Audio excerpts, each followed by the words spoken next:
Welcome back to Solynod Hex, everyone. Today we're going to be holding a one-shot for Shandrak. The other three players couldn't make it today.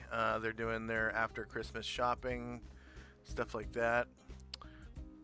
Today's one-shot is going to be in the city-state of Gronar.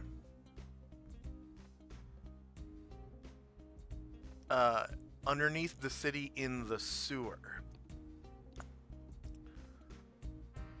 And the premise of the quest is Shandrak, you've rolled through Gronar on your way, or sorry, not on your way anywhere. You've rolled through Gronar to look for a safe house to buy for your followers. Mm-hmm.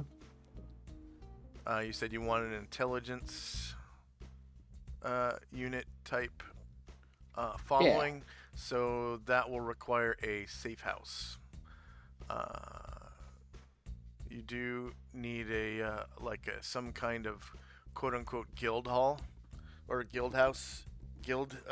Have to build a thieves guild to get your followers, and for an intelligence following safe house would be the perfect type of thieves guild to build. Fortunately, safe house is really subjective, like the definition of a safe house. It's just any kind of house within the city that can be used for base of operations. So city houses tend to be pretty cheap to construct, usually about 2,000 gold-ish, like in the neighborhood, depending on how filthy rich you want to appear, you know.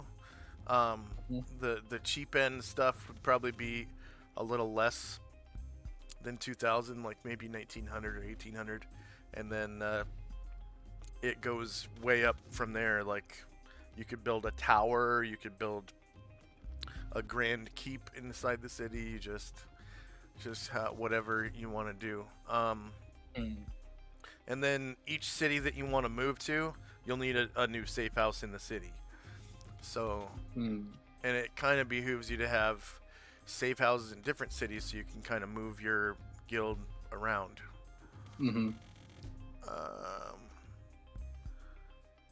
So for this mission, you stayed at the Spider Inn one night, and there was a musician performing at the Spider Inn. That's called the Spider Inn and Bar. So it looks like, I'll give you a handout.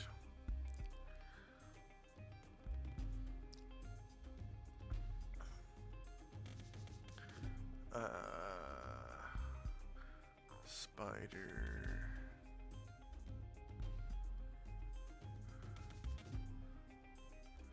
What?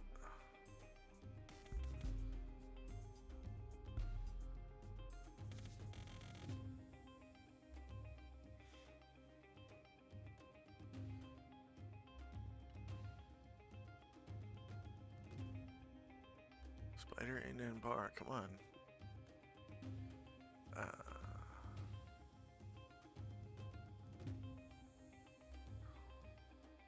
1 second. That handout's not popping up in the text.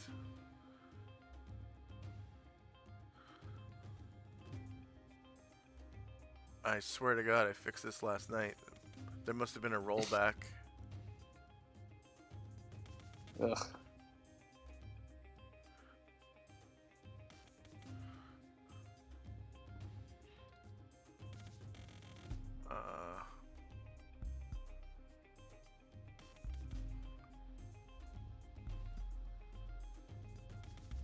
No.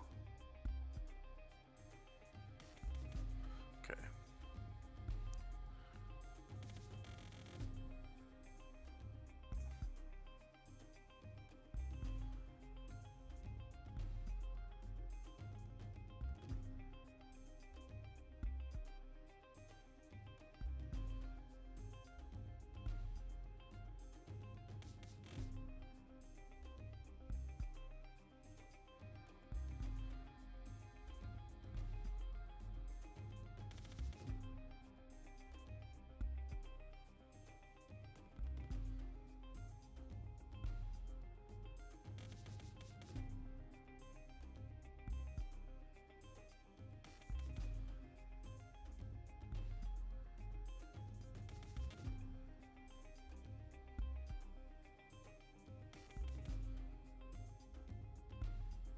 Man, that's weird. The link is just not working. Um, That's alright.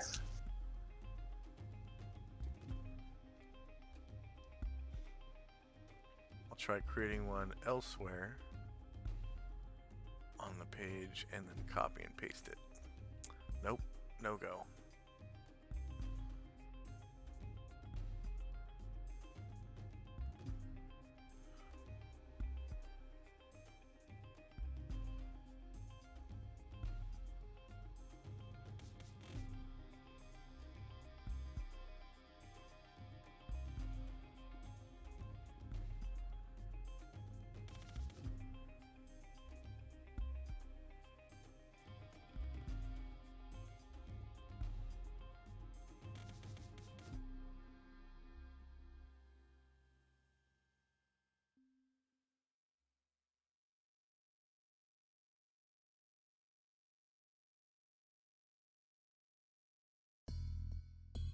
Well, I'll just link it to you from this guy's character sheet, anyways. It's annoying as shit. Okay, edit. In players' journals, Shadrach, save changes. Alright, show to players. There it is. Alright, so the Spider Inn and Bar is the poorest inn in the city-state of Gronar.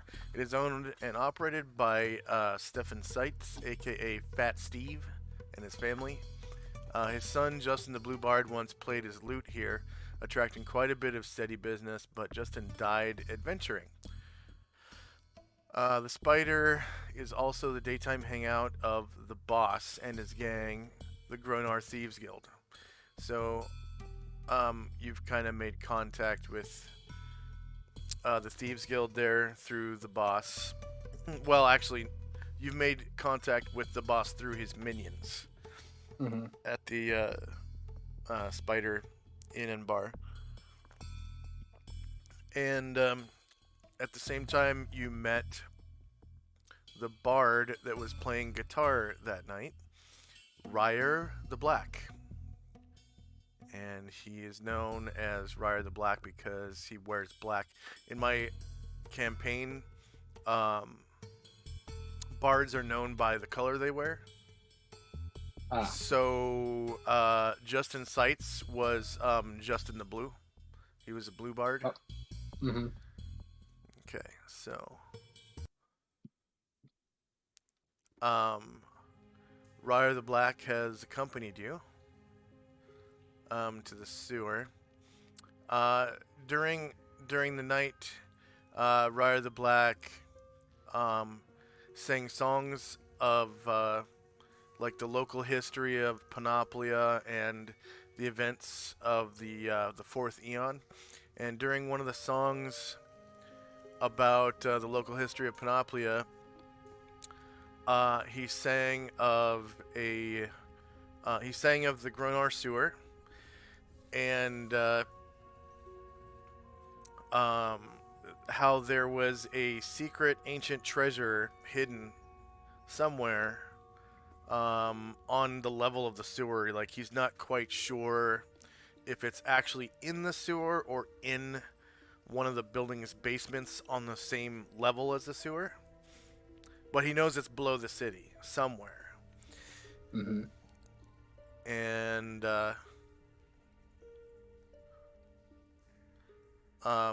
you questioned him about it and discovered like what he did and didn't know about it.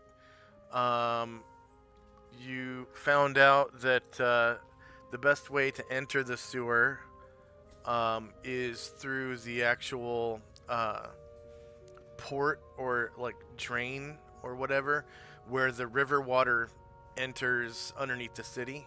To basically, it's a city built on a river, and the river level is the sewer level, so it's built slightly above the river, about 15 feet above the river. And on the river level are the basements of most of the buildings and whatnot.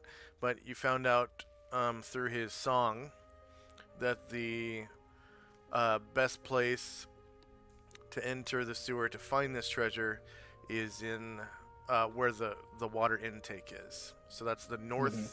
the north side of the city, and that is where you and Ryer have entered, as well as you spoke with the authorities, aka uh, um,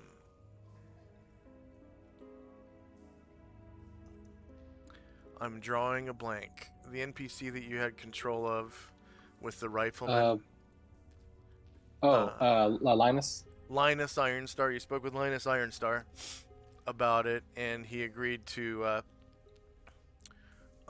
give you like a contingent of um,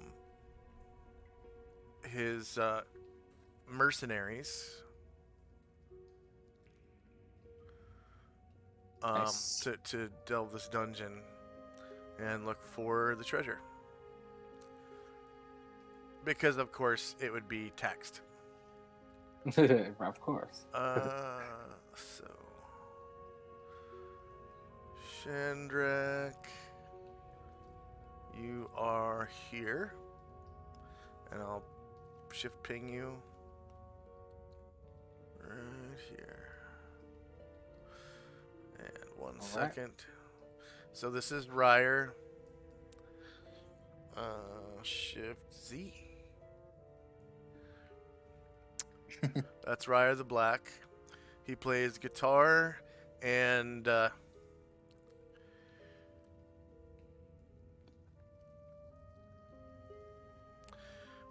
he is a black bard with a guitar and a sword pistol. So it's Ooh, like a broadsword with um, a belt pistol attached to it behind the blade. nice. His robe is long and black, and his head is broad and pointy with a purple feather. His backpack appears light. Ryer is sometimes seen playing his guitar and singing of events of the local history of Panoplia or the events of the Fourth Eon. And he has become quite popular with the ladies lately. And so a lot of the people you noticed in the bar last night were female. And Mm-hmm. like anywhere else, a high concentration of females attracts more males. Of So course. all night there were more and more men kind of trickling in, and the bar became packed after a while. Like they had to shut the door because of the limits set by the city, or the Better Business Bureau of the city, that is. And you also have some soldiers. So, and these are Iron Star mercenaries. Um, you're accompanied by one leader.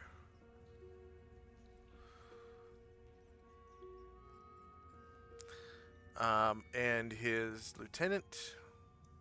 Or no, I'm sorry. Uh, his sergeant.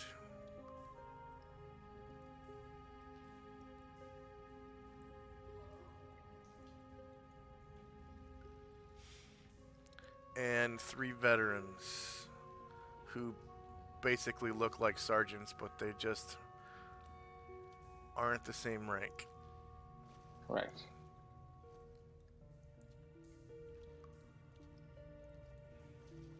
Oh, I guess they don't look like sergeants at Oh. all. Okay.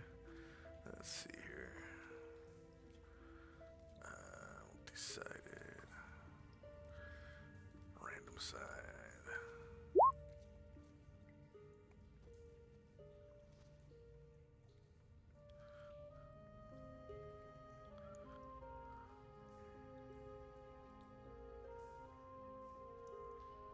Well, that's weird. They all ended up the same.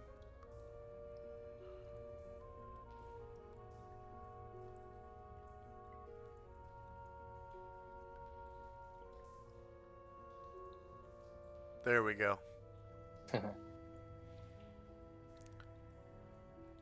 Alright.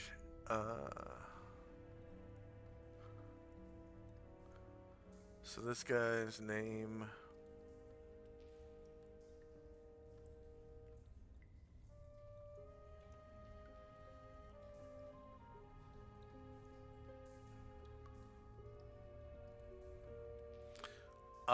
is Dornevale. So he's Captain Dornevale. I'll change his name real quick.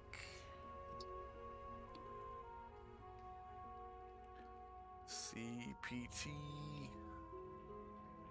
Dornevale.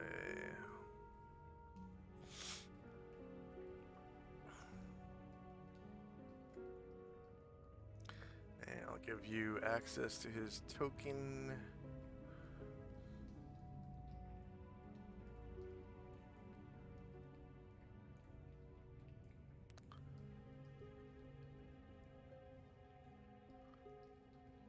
And the sergeant.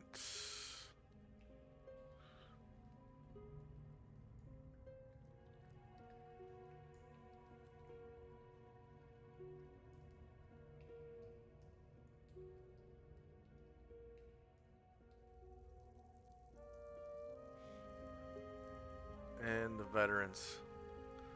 So veterans are slightly more elite than the Zeroth level guys. I don't think they have muskets. They have the carbines. But they're actual like level 1 people.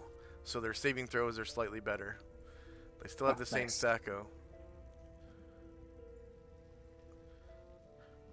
And let's see.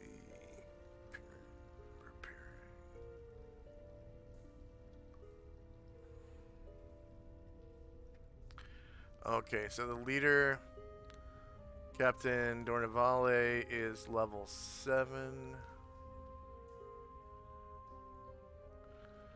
So I gotta make sure. Okay, good.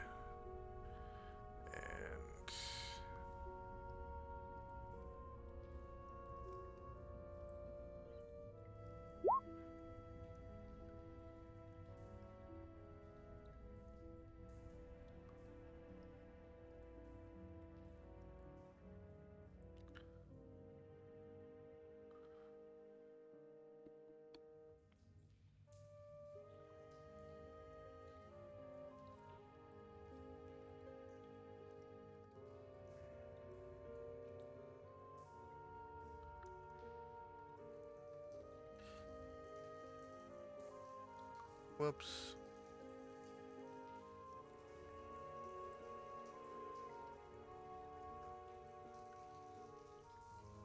And then the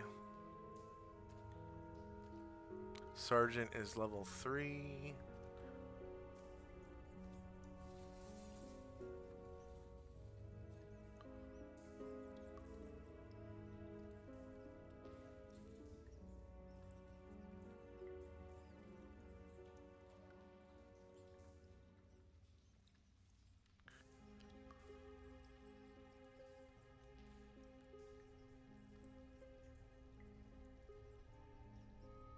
And the veterans are, yeah, level 1. That never changes. All right. So you have access. I'm gonna take a picture of the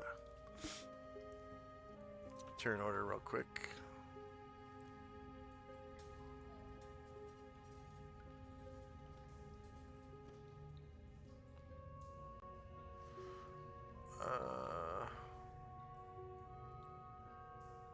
Take off Muiga and that last initiative you just rolled.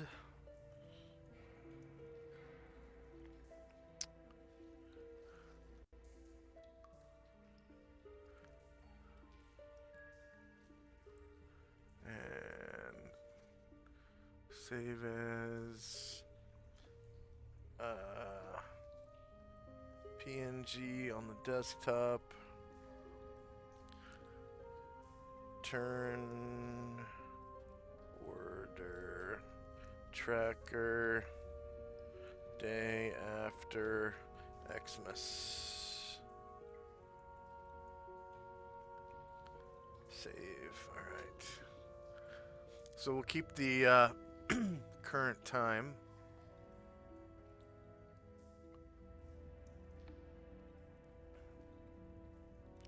And it's just you, so we won't need any initiative yet. Okay. So you said this was a sewer. So like in the south, is that like a river, or is it like ankle deep, like the water to the south? The water just to the south of you gets deeper and deeper until waist level. Mm-hmm. And then there are walkways on either side of it. You can see sunlight coming in the door or the through the bars here. It's the middle of the day outside, and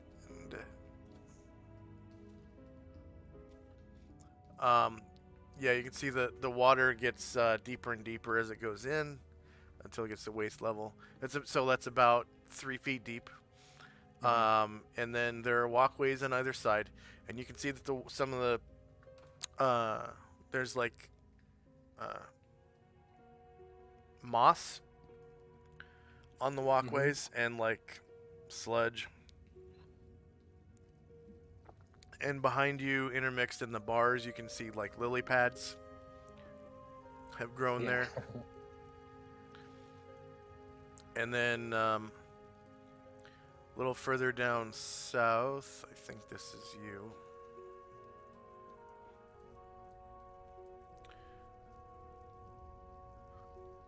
You can see another shallow area in the water where it comes up to like ankle depth.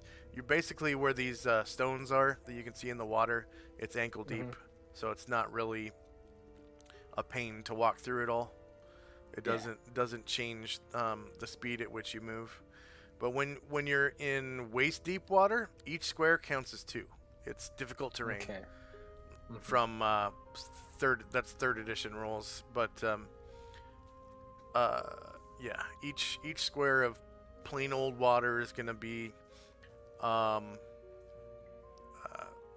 2, each square counts as 2. And then when you're on the walkway, it's dry, of course. Yeah.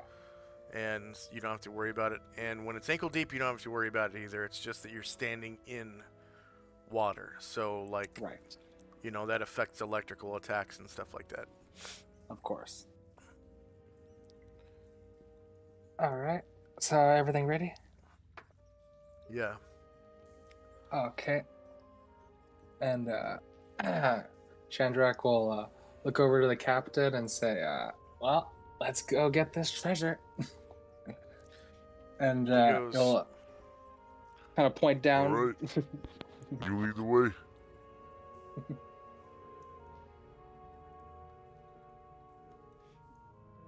Chandrak will go over to one of these.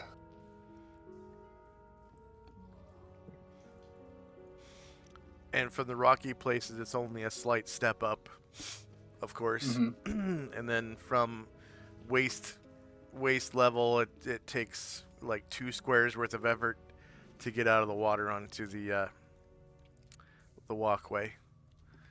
Okay.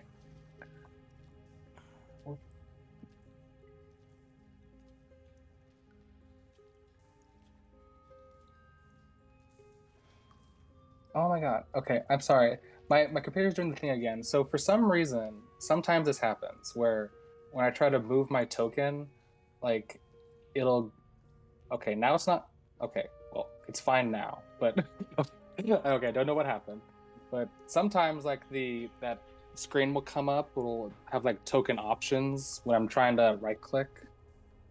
I don't know what that is. That means you're right clicking on the token. No. Okay. Well, now it's happening again, I'm definitely. So you have to hit left click and to pick up the token. Pick up the token first with left click, and you hold the left click button. And then you just tap right click and it turns on the ruler.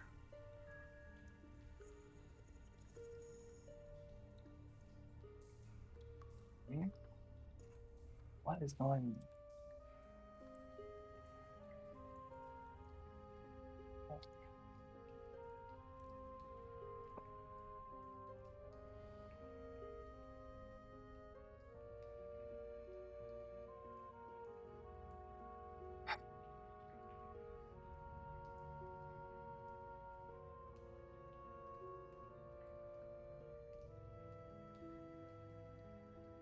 Okay, up ahead you can see that the stream turns to the left on our screen here.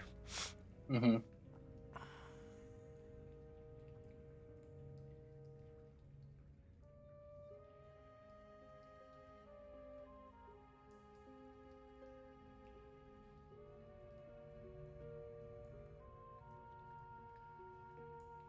So this is one of those dungeons that I constructed with assets. Mm-hmm.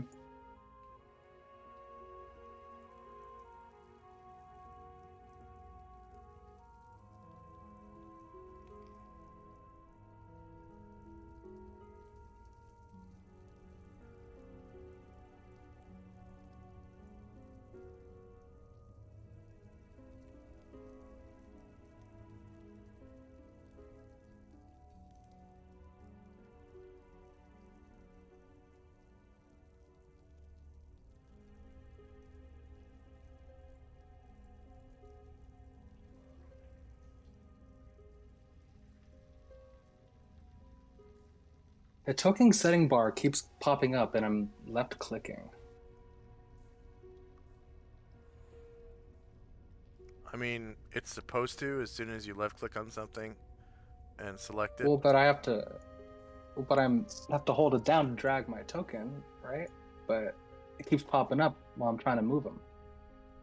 Oh, you mean like as though you're double clicking?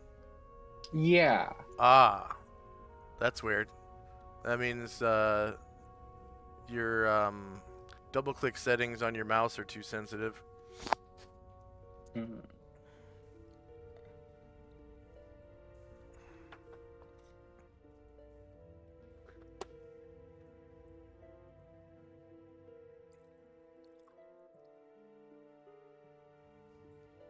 I guess they must be. I'm just holding it down, not even double clicking. Jeez.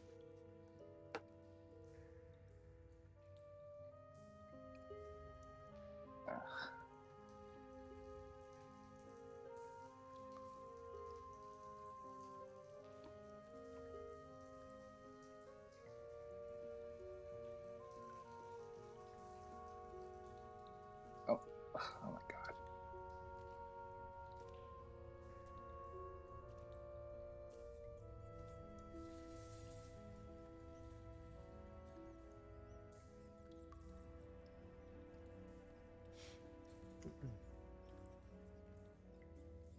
So Ryer is kind of strange looking for a human. Mm-hmm. And it kind of leads you to believe maybe he's not human because he's so young, but he has gray hair. Hmm. And he does have blue eyes. But you notice that his skin is kind of tinged gray, like a gray elf. So maybe he's half gray elven. Hmm. He doesn't have any. His facial hair is really thin for a human male too. So. Mm-hmm. All right. So about a minute passes by, and you get a little closer to the bend there.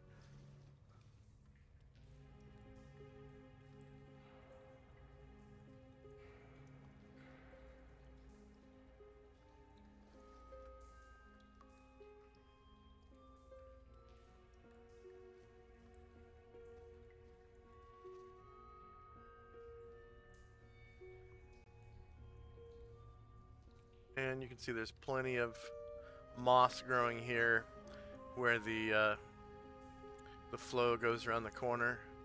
Maybe sometimes it kind of splashes up on the sides of the step.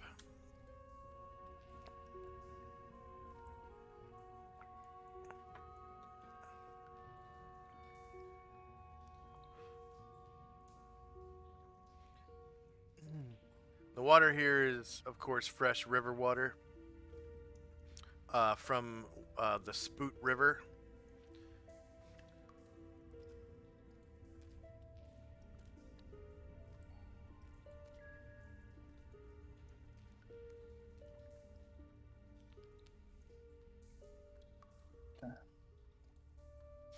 And you notice that the sunlight is starting to die out.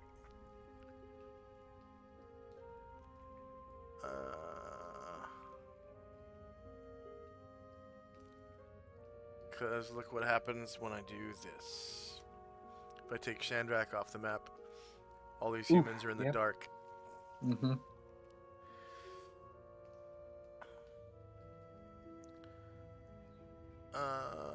So one of the veterans, well, a couple of the veterans pop out torches.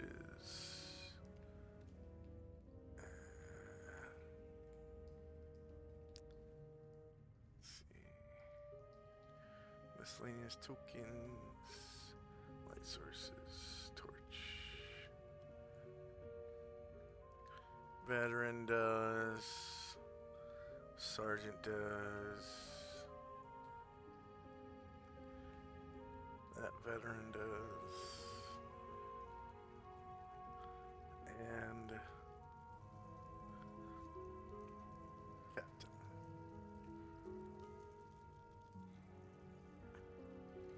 Hell, they all do. You notice that Ryor doesn't have any issues with the darkness. Mm-hmm. Just like you. Yeah.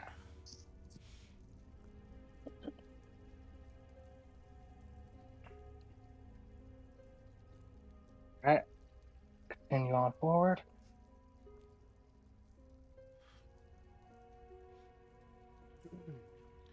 Time now is almost 10 in the morning.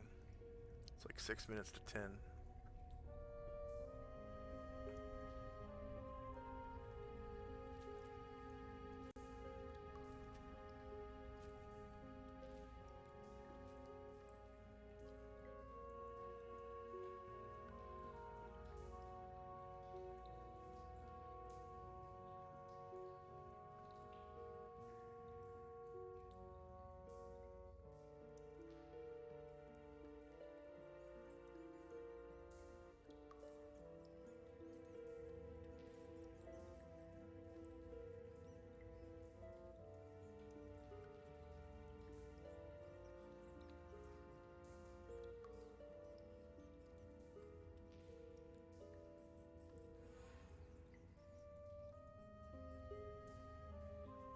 About 5 minutes to 10 now.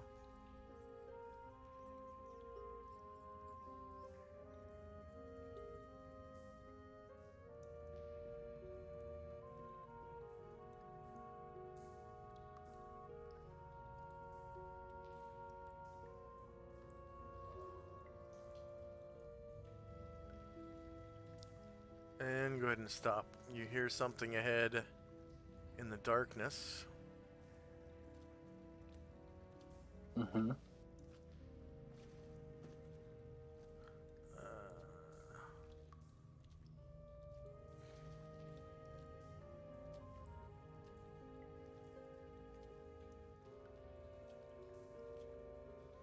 Sounds like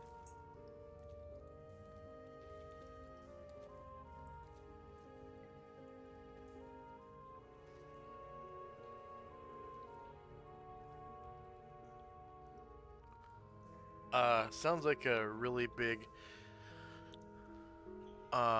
like rattlesnake rattle, like Mm. Does it sound like it's like approaching, or is it just like off in the distance shaking? just off in the distance. Uh,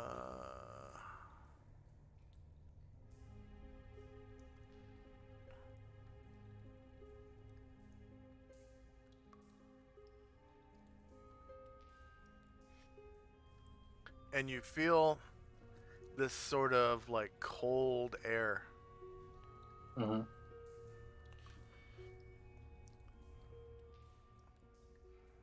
Mm.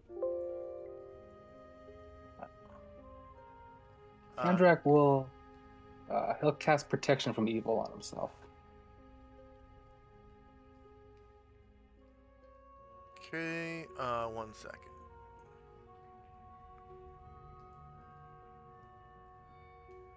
Go ahead and roll initiative. Okay.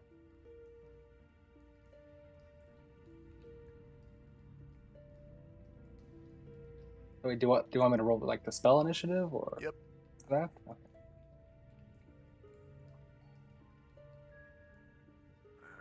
Okay. Remove these torches. And you can also roll initiative for. Oh yeah. You don't have protection on abjuration. How do I do that again? Because there's no it's not hooked up under the wizard spool. Thought protection from evil was universal. Oh, no, it's not under there. Do I even have protection from evil? Let's see. Find protection from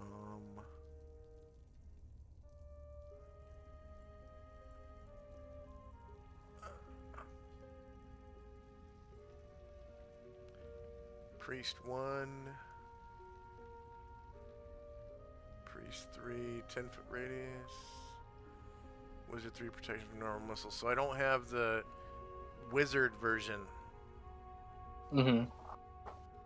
So go ahead and cast the priest version for now, and add the wizard version to the turn order tracker.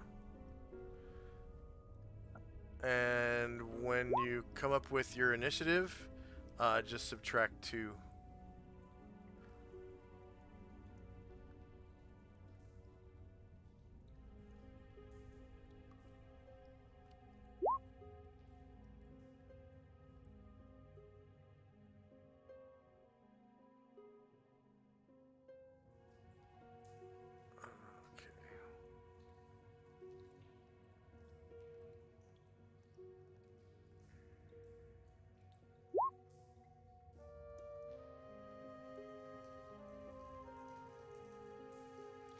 Okay.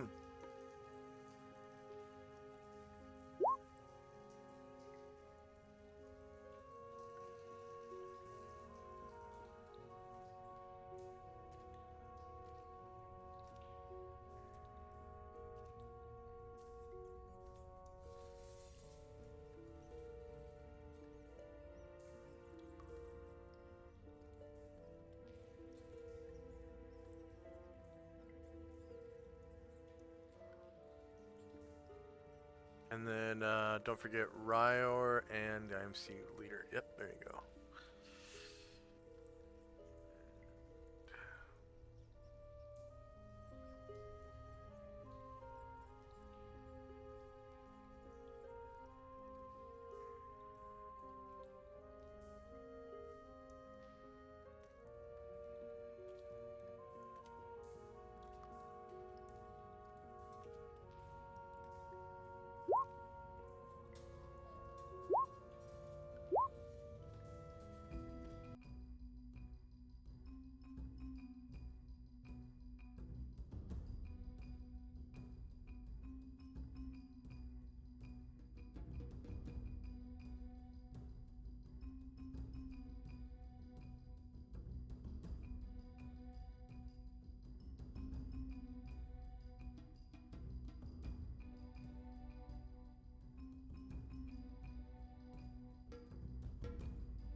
All right, so you can hear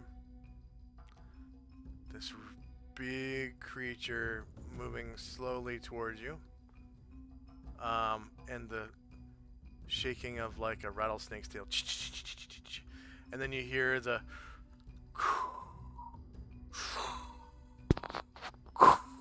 breathing of several different creatures. Hmm.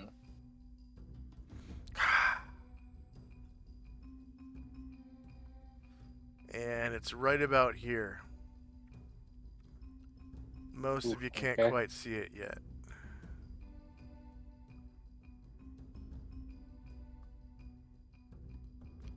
Maybe Ryer can. No, he can't. No. Okay.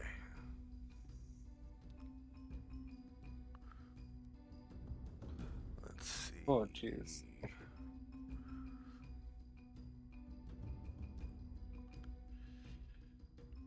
All right.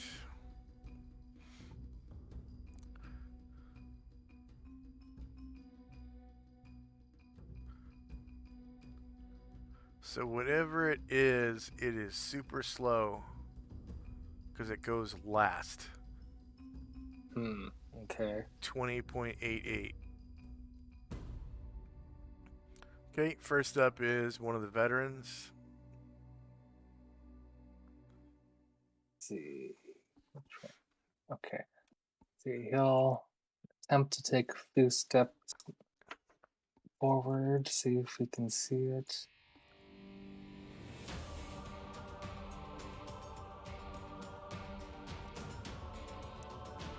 Dang.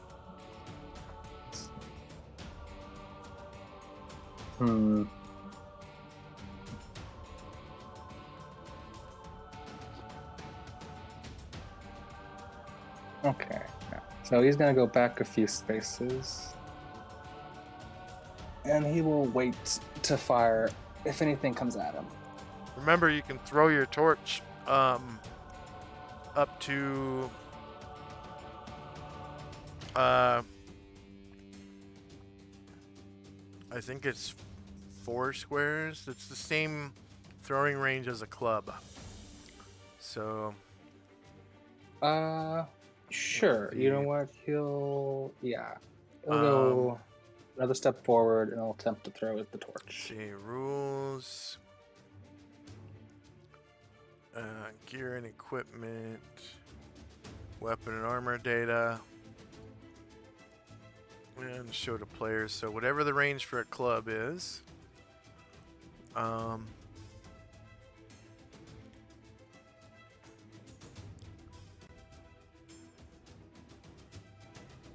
Club.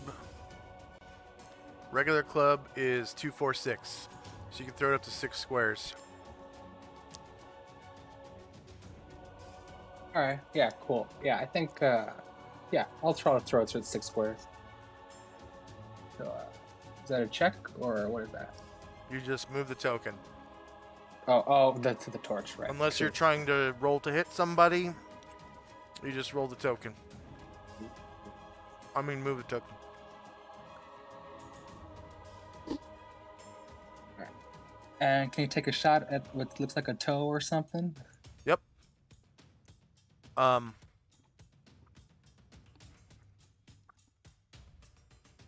Yep, that's the front line. You see that it's reptilian creature with multiple heads. Whoops.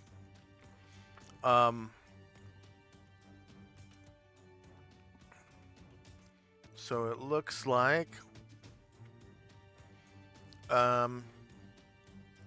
it's a purplish brown creature, and it looks like it has multiple heads. Yeah, it's purplish brown.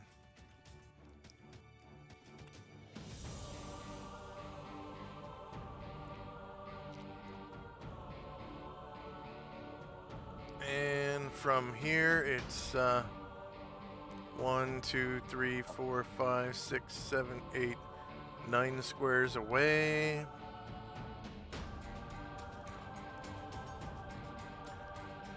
Which is short range.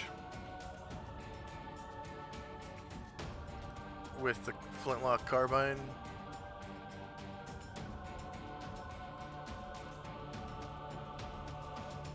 And he rolled a 2. At least it wasn't a 1. Yeah. Okay, the leader. The leader's pistol, I'm not sure it'll reach that from here. Let's see. 5, 10 would. The second range would what hits. It's 5, 10, 15. The pistol? Yeah. It says 5, 10, 15 on the range. No, that's the flintlock. Wait. On The the horse pistol? pistol? Yeah, IMC leader, horse pistol.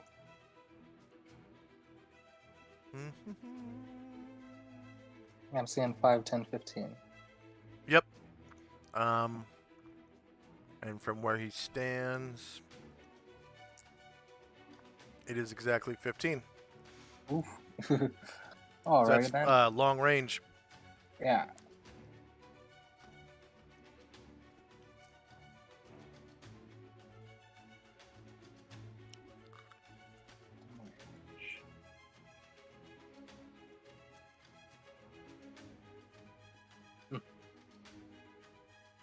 And he rolls a 6 and misses. Ryer. So Ryer's gun is a little different. It's not a flintlock. It's a wheel lock. Which is kind of it's like a Richie Rich weapon. The wheel locks are for rich people. And because it's the construction is slightly different and more expensive. All of the combination weapons are wheel locks. They have the same misfire rate as flintlocks, which is if you roll a 1, there's a misfire. Except his is part gun and part sword. So the sword part of it is just like a broadsword. It does 2d4, 1d6.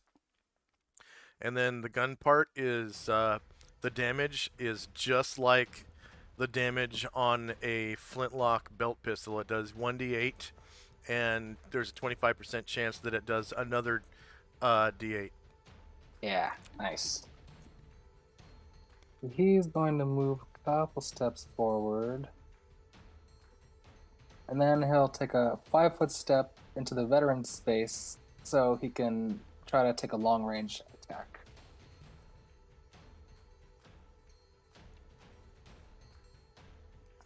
Oh, okay, yeah. 1, 2, 3, 4, 5, 6, 7, 8, 9, 10. That might be a little long. Oh, is it 10? It's not 9? Oops. Or if I move this 5-foot step into the IMC space when I do that? 1, 2, 3, 4, 5, 6, 7, 8. Oh, yep. Okay, cool.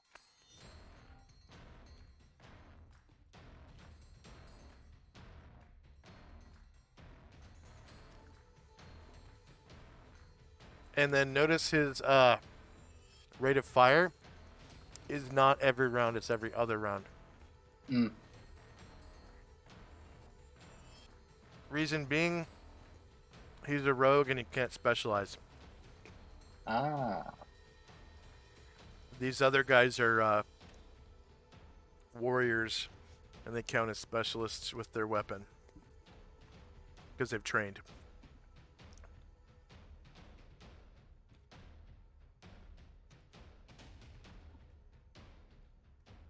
Sorry, I think I clicked on the wrong thing because the two guys were on top of each other. Just make sure you hit the sword pistol missile rather than sword pistol melee. Right.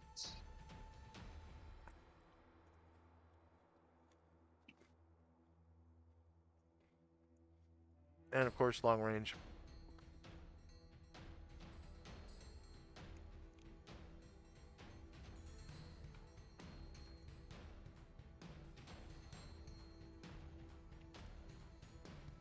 Well, you roll an 11, but with that long range, the -5 really hurts. And Ryer starts Reloading, maybe. Yeah. Okay, IMC Sergeant. This guy should be able to hit.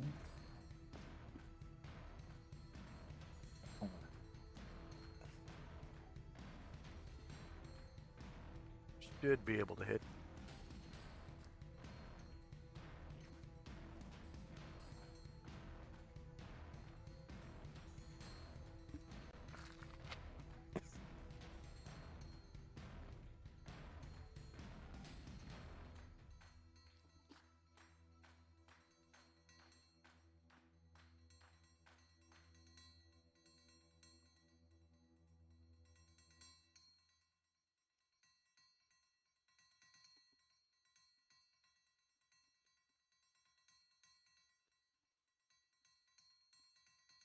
Alright.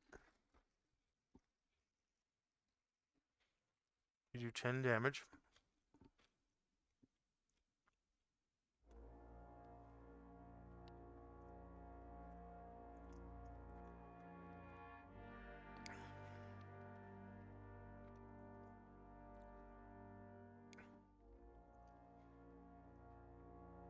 And you hear a splash as one of the heads falls into the water. So he basically blew off one of the heads. Nice. Alright, Shandrak. I started casting a protection from evil, so that's what I'm doing, right? Yeah, what's the duration?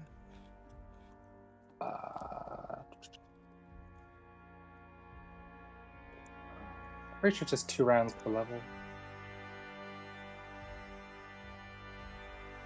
What's the duration?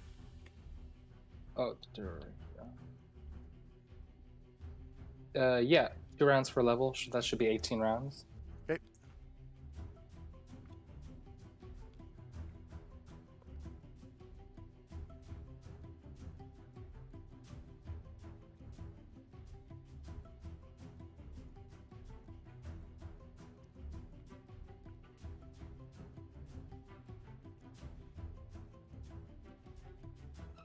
Shandrak gets what, 50 points, or is that a second level spell? No, that's a first level spell. Okay, 50 points. Okay, IMC veteran. This one.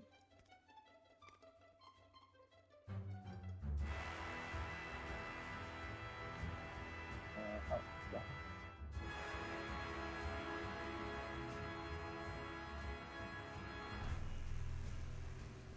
Take a shot.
Oh, I'm sorry. I clicked on the wrong one.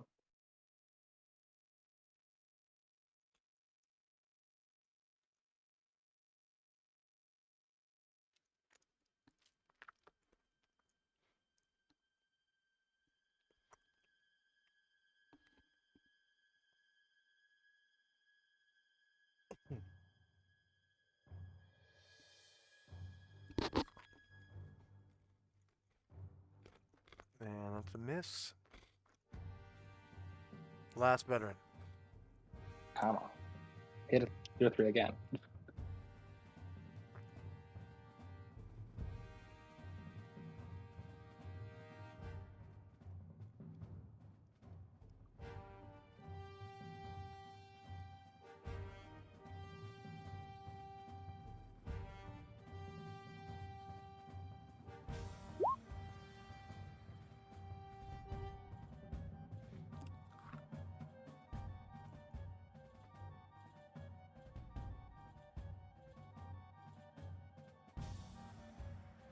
Ooh. Rolled a 3. All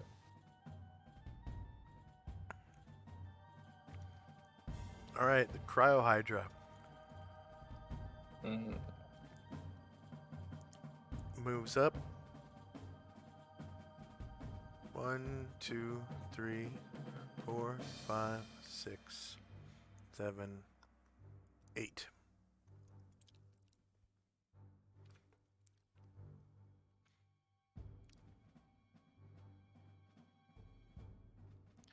It has 5 heads.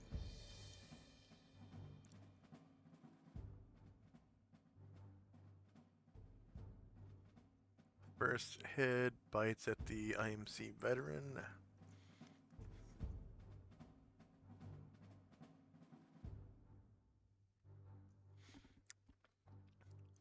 Front, shorter melee. Lower ground because it's in the water.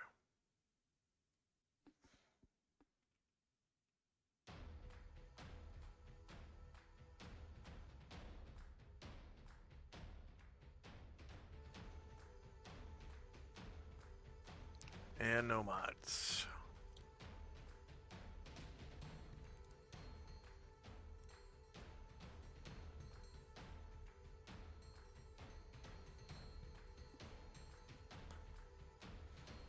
Okay, damage to this guy for 1. Right. 1 damage. Okay. And bites him again.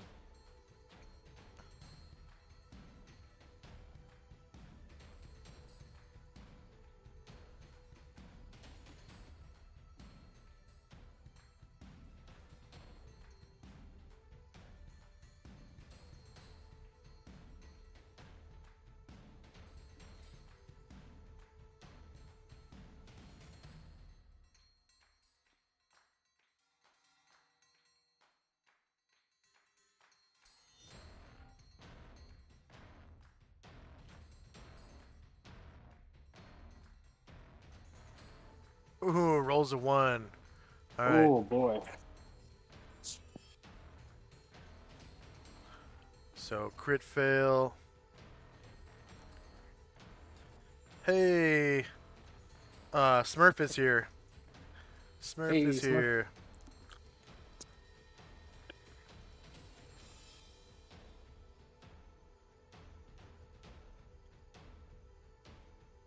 Not. All right. So the Hydra rolled a 1, which is a crit fail. He gets a shit. And the shit means critical fumble, lose all actions, and AC penalty of 2 for the rest of the round. And that's the end of the round anyways, so why did I do that?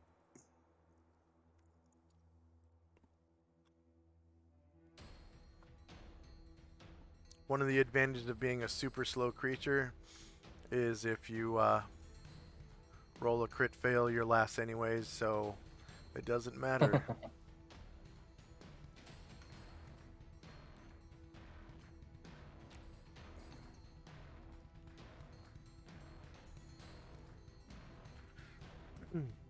Alright, so you notice that the heads are all inhaling like a dragon. Mm-hmm.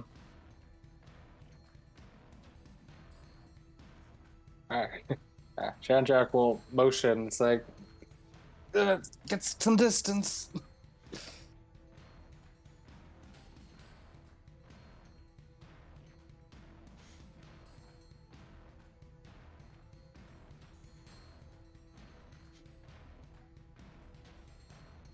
You notice the water is moving pretty quick. It's moving at a rate of 6. So if you actually swim downriver, you'll move your, if you're a proficient swimmer, you move your regular move plus 6. Mm-hmm. If you're a non-proficient swimmer, you move half your move plus 6. Hmm.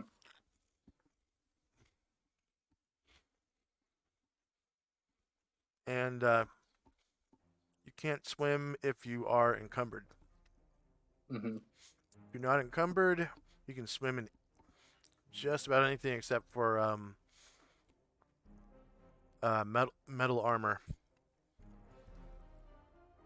So chainmail, scale mail, plate mail, field and full plate.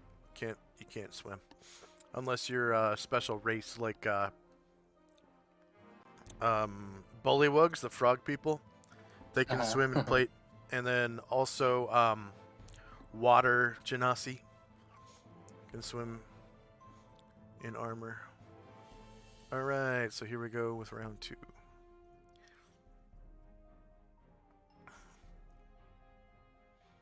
Oh yeah.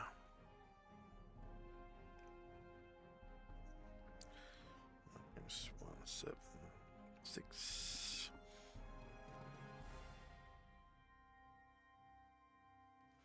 So your protection from evil has 17 rounds left at the end of this round, because this is the first round of its operation. Ryer is up first. Ryer the Black. Ryer the Black is he took his shot and now he's turning around and getting some distance. Oops, sorry. Okay, he can jog up to twice his blue bar in squares.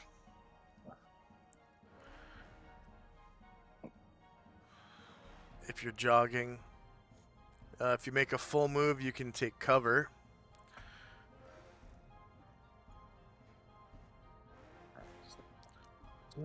Yeah, he's jogging around the corner. Okay. Around the corner counts as 100% cover. Right at the corner, probably about 90% cover, depending on how far away the cryohydra gets. Mm-hmm. The water counts as cover as well. But depending on whether or not you want to use the water as cover is, that's up to you. Mm-hmm. Right. So I think Okay. Ryer's good now. And the cryohydra uses his breath weapon.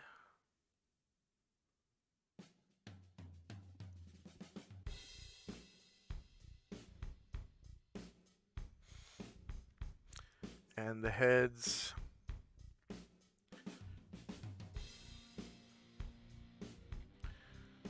breathe a stream of cold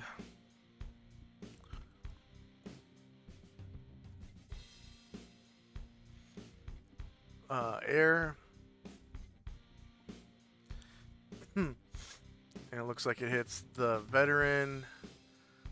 Well, 2 veterans and this torch. Yeah, 2 veterans. Okay.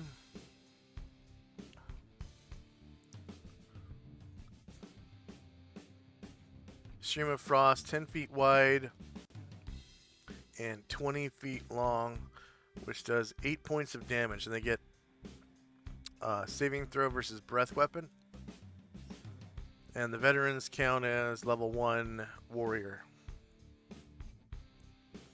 Oh, you know what? No matter what, they die because they have 4 health. Yeah.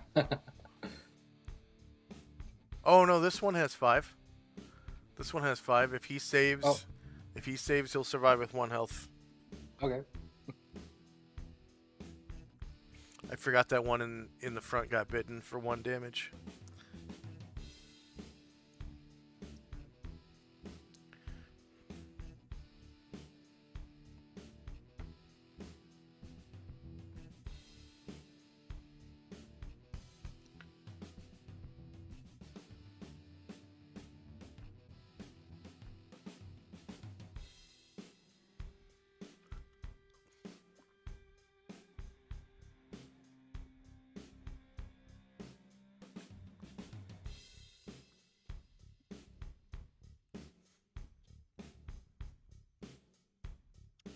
Just waiting on that save. Oh, sorry. Excuse me. I thought you were doing that. No problem.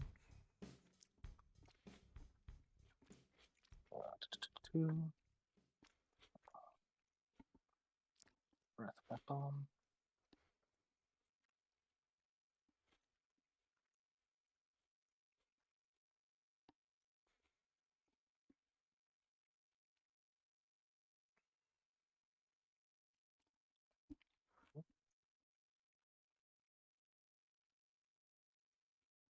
Nope. Okay, so they both die.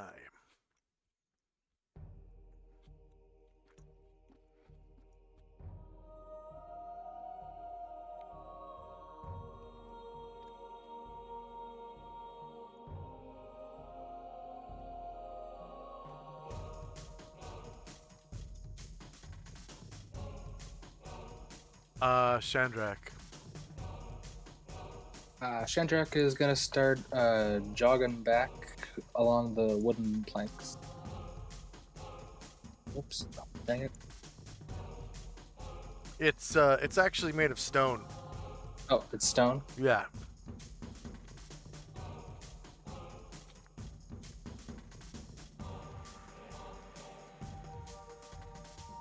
Same stone as the walls.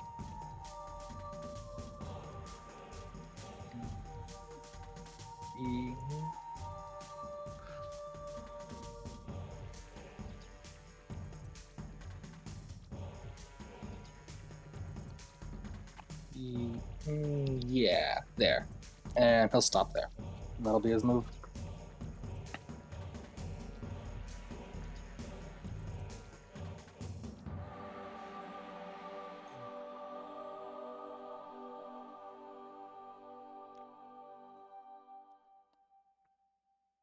To there?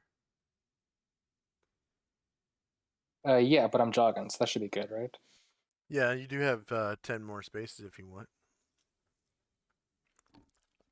Uh, mm, no, I'll stay there. Okay.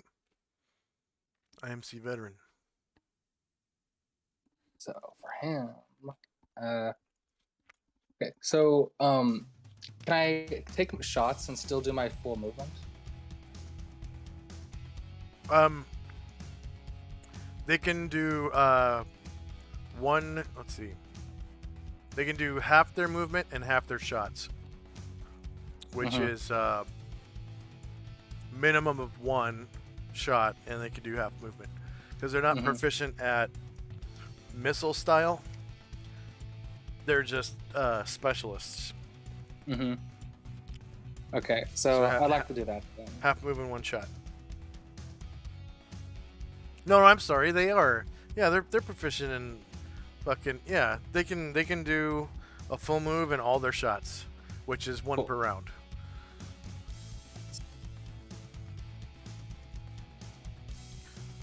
Except I think the IMC leader might get 3 per 2 actually, because he's level 7 with his pistol. Oof. Uh-oh.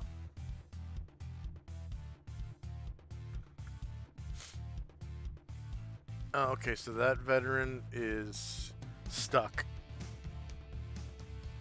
where he's at. So wherever he's shot from, or actually that's a she. Okay, Captain Dornavale. All right, same. Just gonna try to take a shot and then tactical retreat.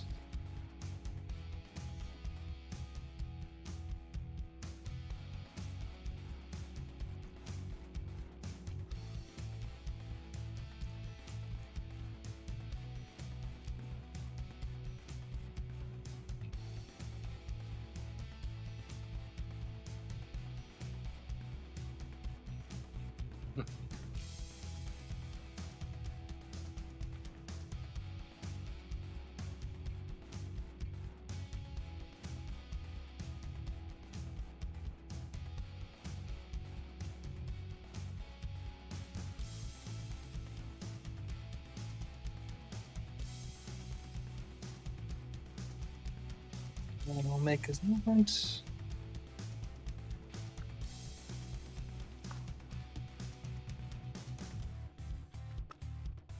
Yeah, that definitely missed. And then you have an IMC sergeant. Take his shot.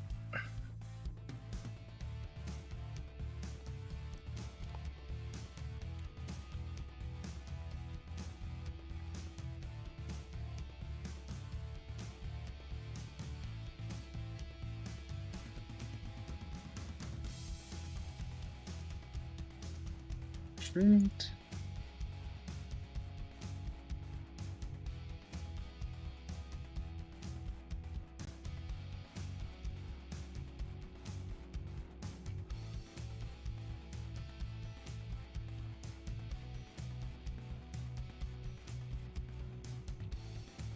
That's all for Sergeant.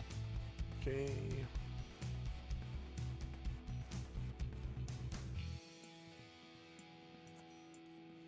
End of round, you can remove your shits and roll initiative.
Does Ryer have like any spells or anything? No, he's only level 1 bard. Okay. So he doesn't even have his spell book yet. Okay. He does have all of his bardic abilities though.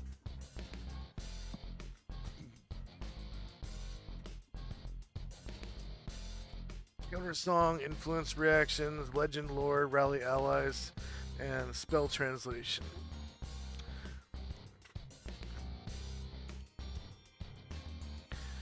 After concentrating on Ryer for 3 full round actions, characters whom are friendly to Ryer and are within 10 feet of Ryer receive +1 to attack rolls for 1 round.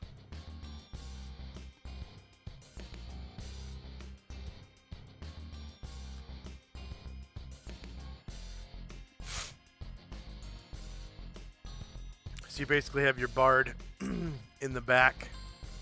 Mm-hmm. And 3 waves. I'm sorry, four waves of NPCs cycling out. So if you have like 4 NPCs, you have 3 of them come back to him to get healed by the priest, get rallied, and then one of them goes up and shoots, and then the next round comes back, and the next one goes up and shoots, and then you just kind of cycle it. Mm-hmm.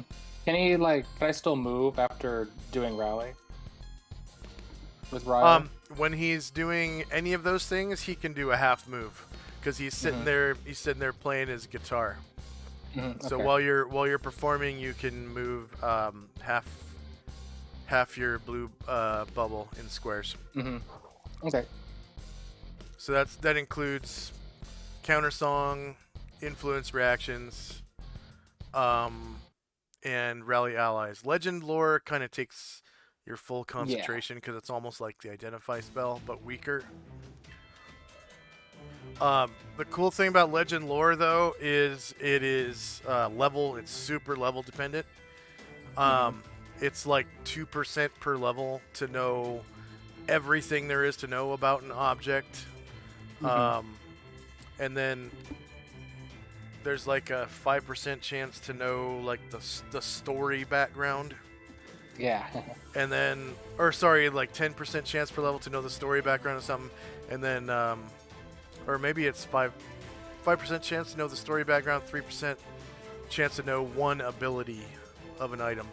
And then there's like a 2% chance per level to know everything about it. It rolls all 3 of those when you use the legend lore skill, and you have to type in the name of the item. Or place, I guess. It can be used for different things other than items. Okay, did you finish the bard? Yeah, looks like it's good. The bard abilities have a speed of your base size. Oh, okay. So you just roll Do you base just want to size. roll that? Okay. Yeah, you just roll base size initiative for him, and you can use. Did you want to use rally allies? Yes. Okay. I want to try that.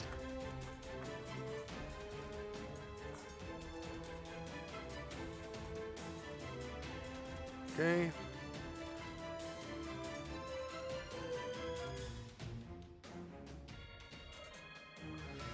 All right. First up is Ryer, so he starts playing his guitar, and I have.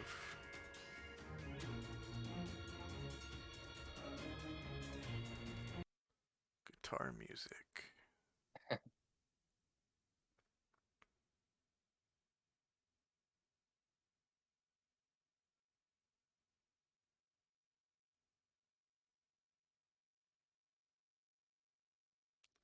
Come on.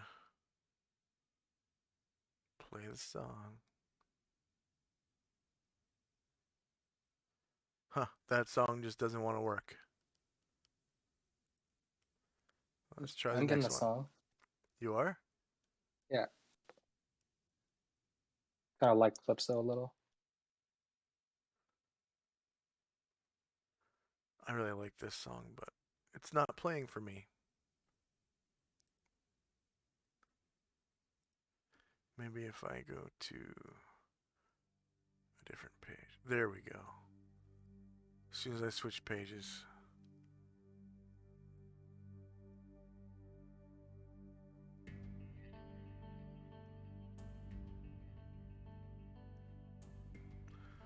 So he starts playing this beautiful song and singing about, slaying your enemies and glory. Yeah.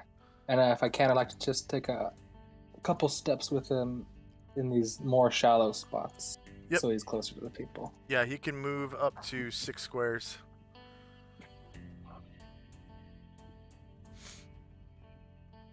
Okay, next up is IMC Sergeant. Gonna go for a long shot.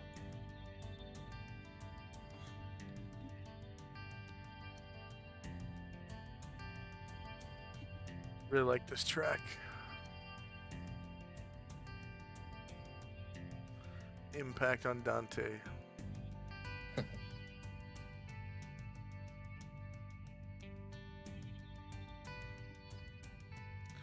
Alright, what's the IMC Sergeant doing? He's trying to take it a long shot. Alright.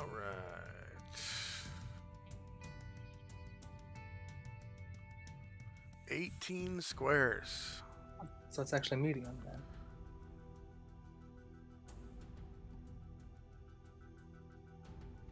Yep, that's medium. Yep, go ahead and re-roll that.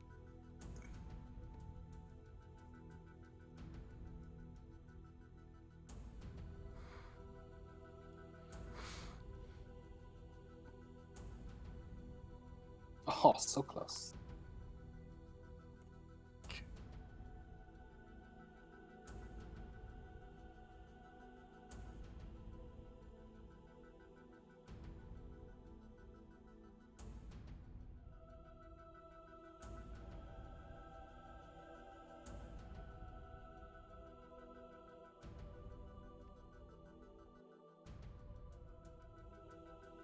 I suppose we'll take a couple steps.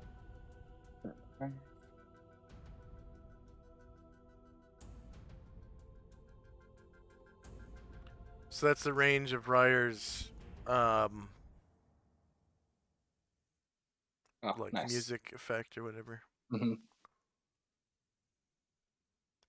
I should probably make it dark instead of red.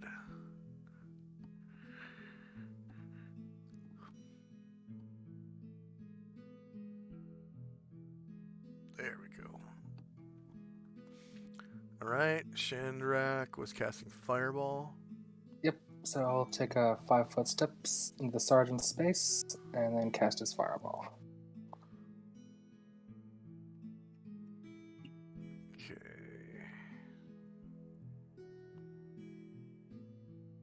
Spell AoEs.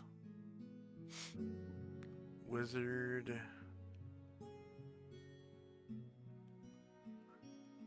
Three. Fireball.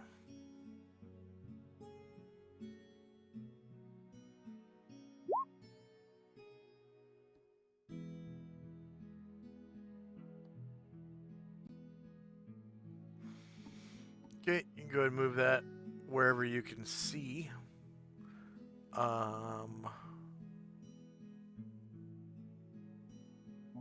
Don't see the AoE. You have two characters in the same space. You have IMC Sergeant standing on Shandrak. Oh yeah, I was taking a 5-foot step into that space. Gotcha. Okay. To back and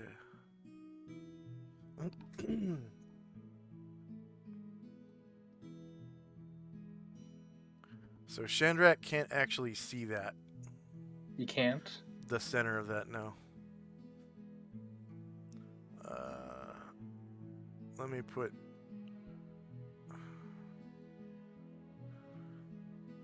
this guy. Okay, so you see that torch behind the cryohydra is kind of lighting up the cryohydra's butt? Yeah. Okay. So you can see, like, I think the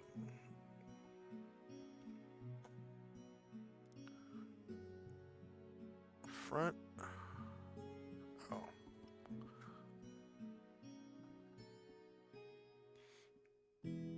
Yeah, you can see, like, the back of the cryohydra. Alright. Okay.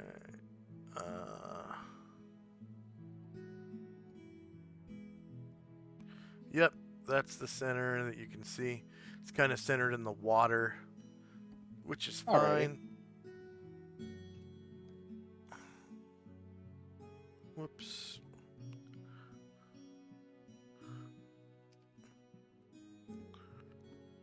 Okay, 24 fire damage.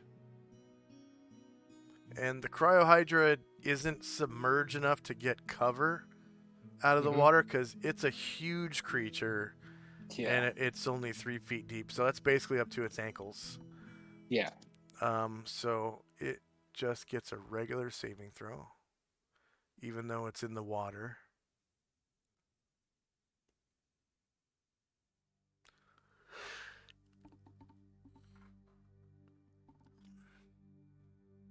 So no miscellaneous modifier.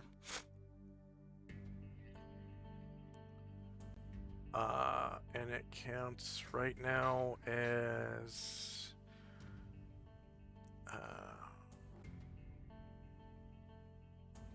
level 5 warrior.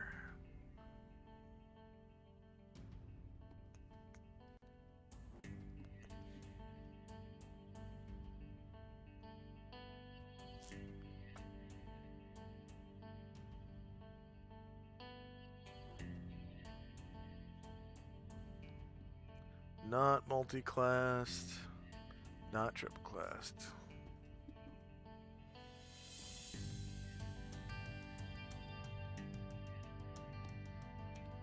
Wow, it succeeds.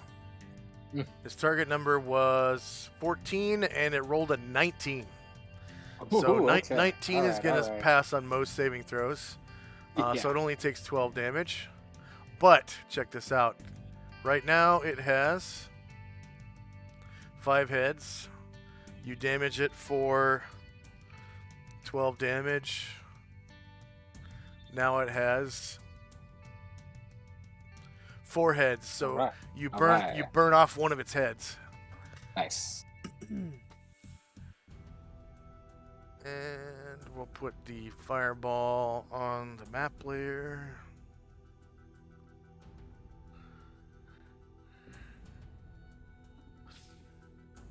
And Shandrak gets 150 points. Oh my.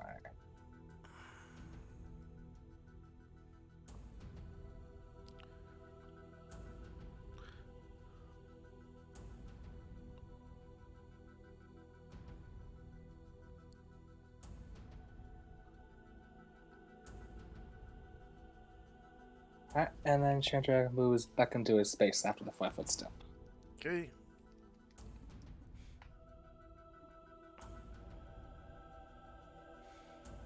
Man, yeah, that was a really weak fireball. Should have been somewhere around 31 or 32 damage. 2 1s. Yeah. Okay. Captain Dornavale. Yo.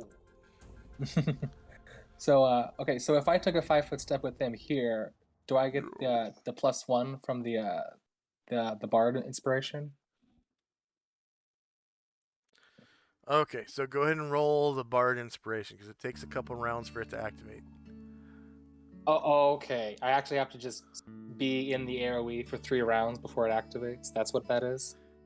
Yeah. Because it said 3 rounds before. And it has to concentrate.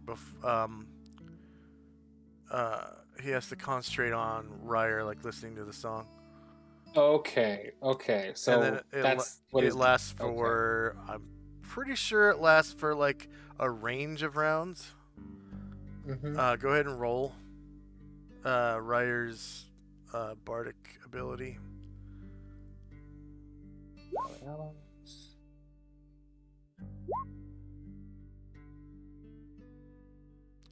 Yeah, it takes 3 full round actions. Plus 1 to attack and that's roll like for 1 a round. full round, so that's like all you're doing is listening to it. Yeah. Okay. And you get up. Full round actions. Yeah, but other people can do things to you, like priest can heal you, stuff like that. So it's kind of like, you know, during combat vacation, like yeah, kind of chill out and go behind the line, listen to the song for a little while while you get healed up by the priest. Right. And then after 3 rounds, you go back and you get +1 to hit. Okay. In that case, he will just the leader will keep his spot for and take a shot, which actually.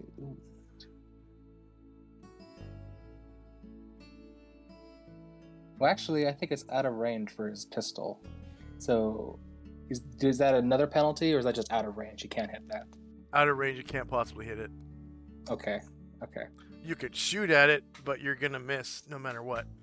Yeah. Like the bullet will literally just peter out before it even gets the target. So in that case, actually, I suppose in that case he'll move up a step and he will focus on this round on Ryan. Okay.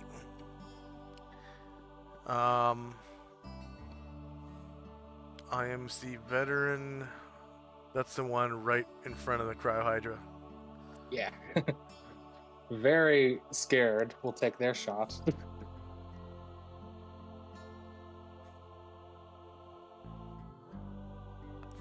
So remember, you can shoot and then take a half move. I mean, a full move. Yes. Full move.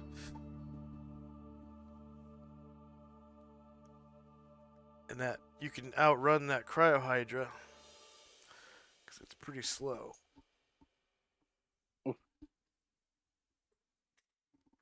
14 is a miss. And he will start backing off. 1, 2. And the cryohydra follows.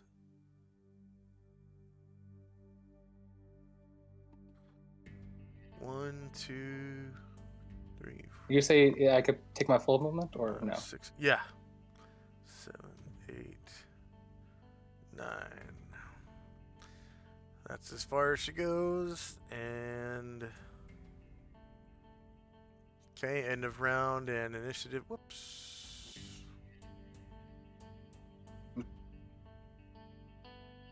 Oh dear. What the?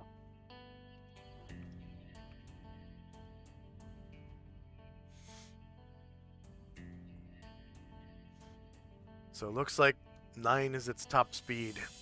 You can easily outrun it. Yeah, it's getting a little too close for comfort.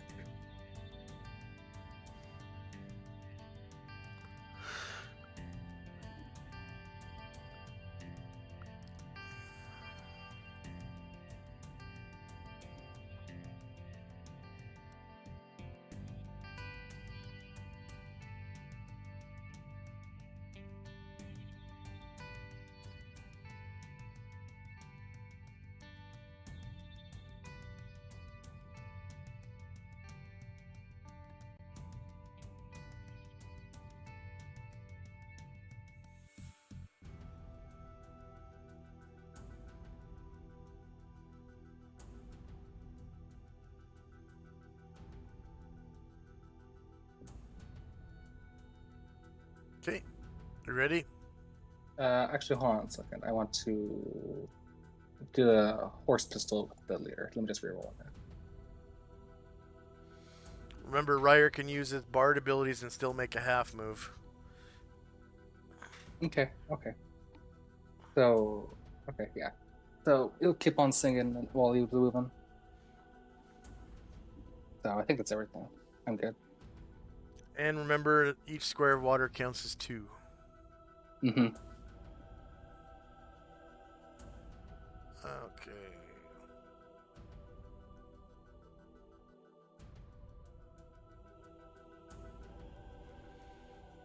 Okay, it's 2 minutes to 10. Shenrak, protection from evil. Okay, Ryer's first.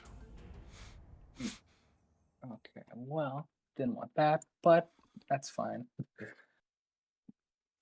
Rare won't make his way away from the beast.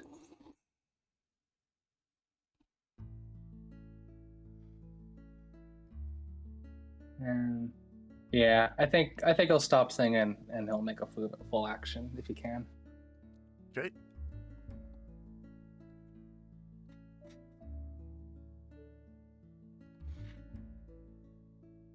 All right, and that's his move. All right.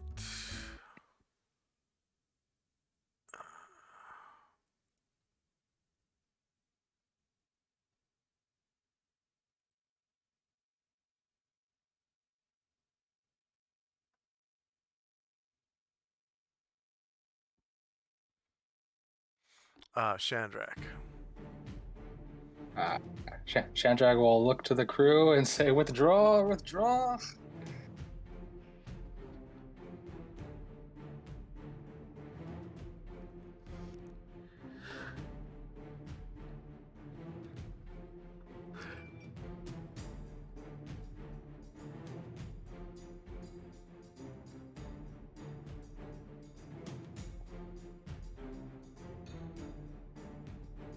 That's his full move. Okay. Captain Dornavale.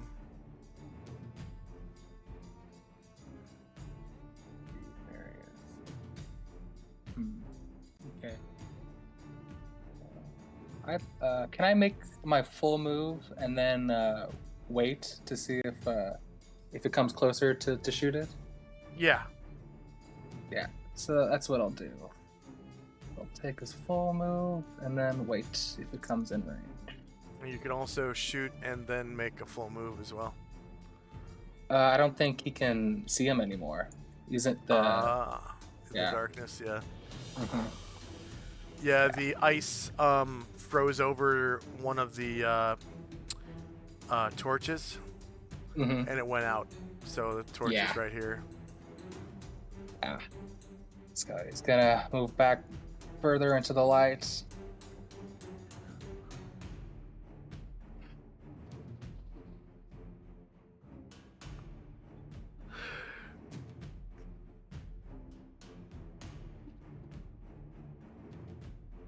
Yeah, and he'll wait here if it gets in range to fire.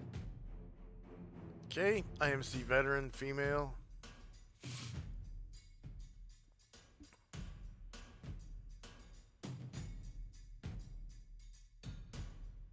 Same shoal. back up a ways.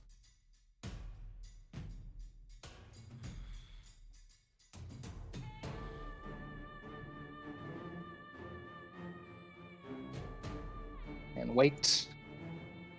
Fire if it comes in range. Okay. IMC Sergeant.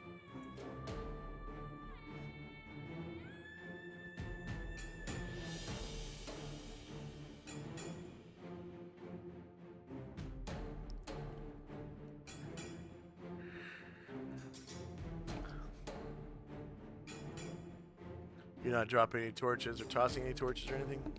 Nope. I think I'm keeping him with my crew. Okay. And he will also wait. And the Cryo Hydra. So 1, 2, 3, 4, 5, 6, 7, 8, 9. It gets to the intersection and turns north.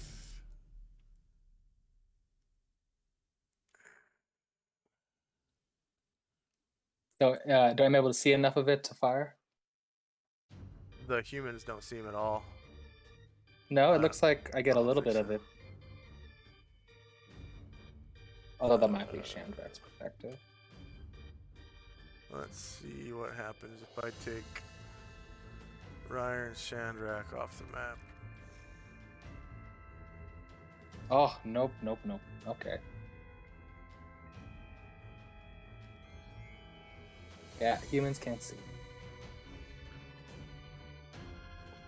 Okay.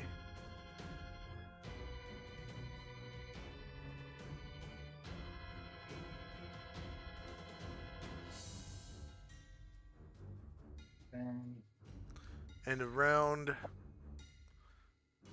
You can remove your weight symbols.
Okay, ready?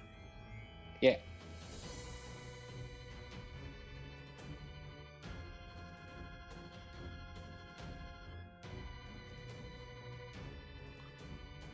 Alright. First up is Chandrak's Fireball. I'll take a 5-foot step just to get a little closer and let it out.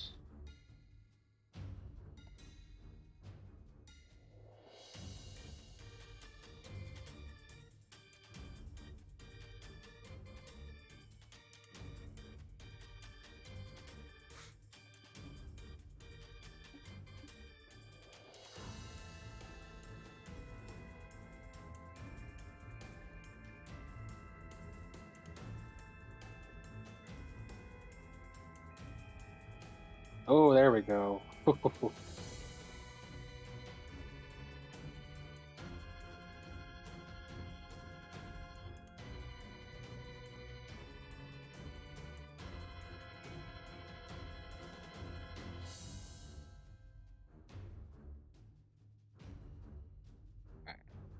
it right there.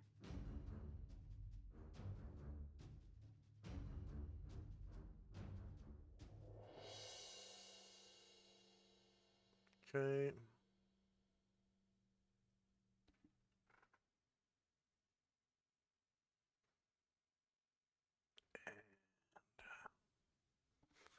Area of effect does one of these.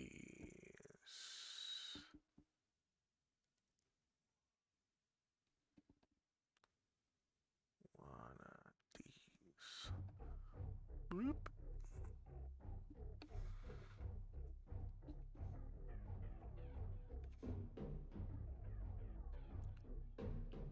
Okay, the Hydra gets a saving throw versus spell as a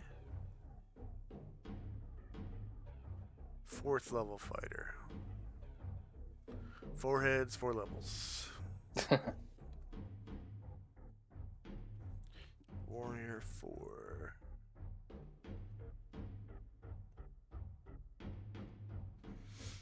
It's a pretty interesting monster. Its Thaco goes down as it loses heads. Yeah, that is interesting.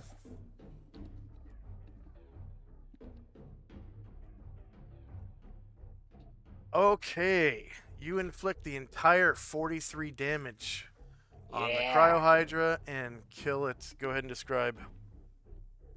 Oof. All right, so yeah, we took one casualty. Everybody is running, shooting behind their shoulder, trying to get hits. Shandrak manages to line a shot up and a big fireball right in its face, and just like all the remaining heads just like scream and burn and fizzle, and it collapses into the tunnel.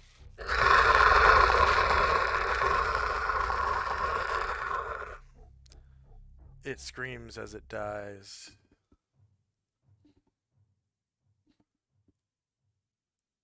Okay.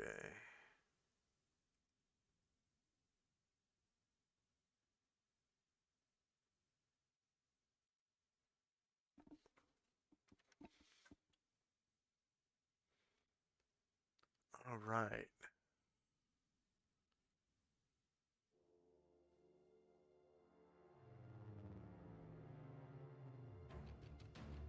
So it started as 6 heads, right? Yeah, Mhm. 6.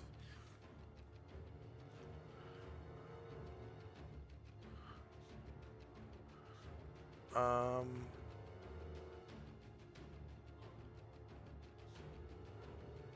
5 to 8, so 5. Okay.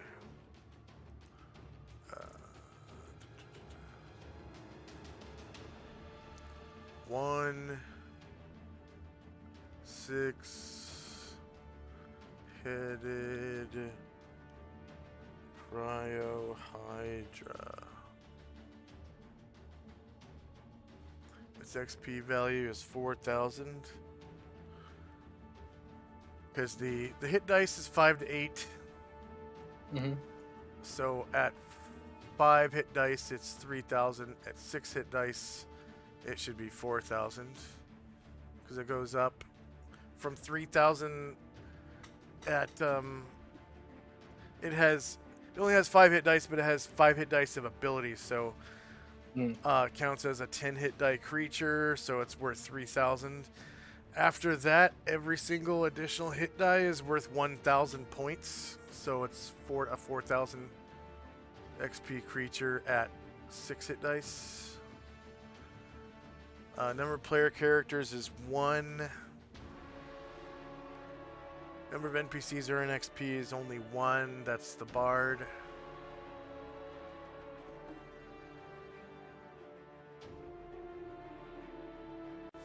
The Bard does earn extra hit points for slaying the creature because Bards get basically half the class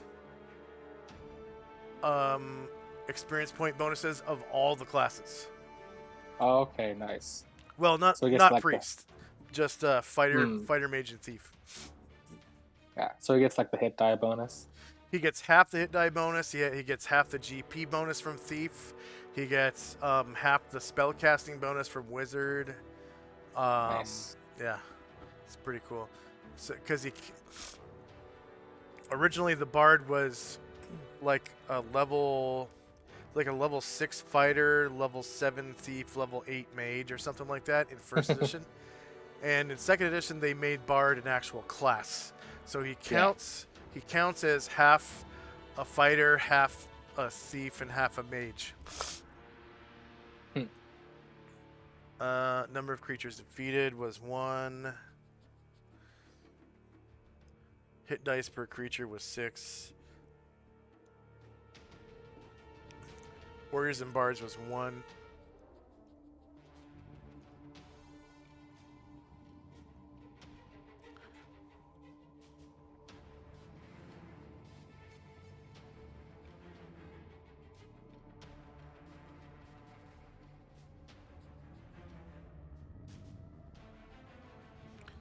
All right, so Ryder gets 1333 plus 30, so 1363.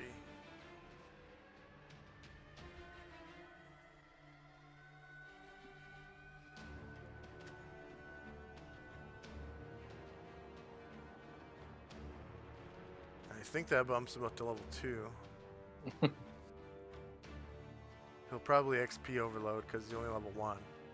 Mm-hmm. Okay, character sheet.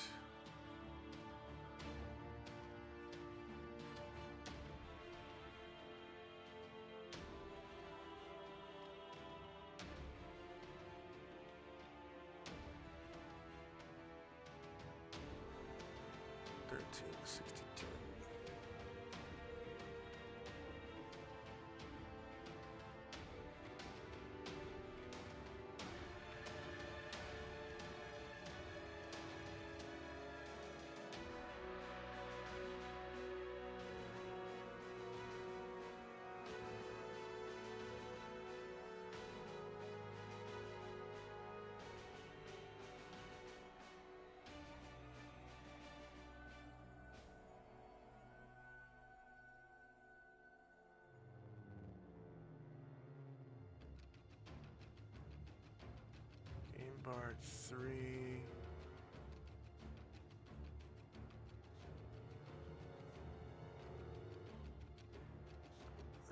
Rogue. Game Bard 3 at 2500. So 2499 is where he overloads to. He's not quite there yet.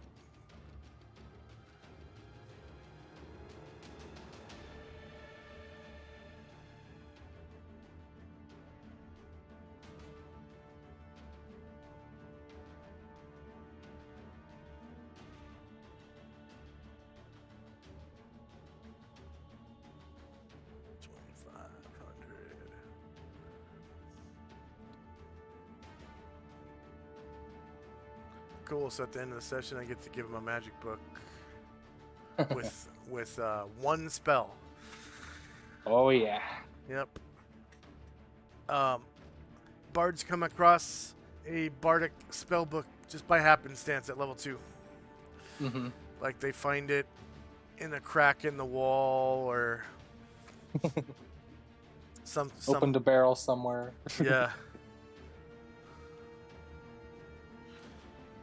Okay.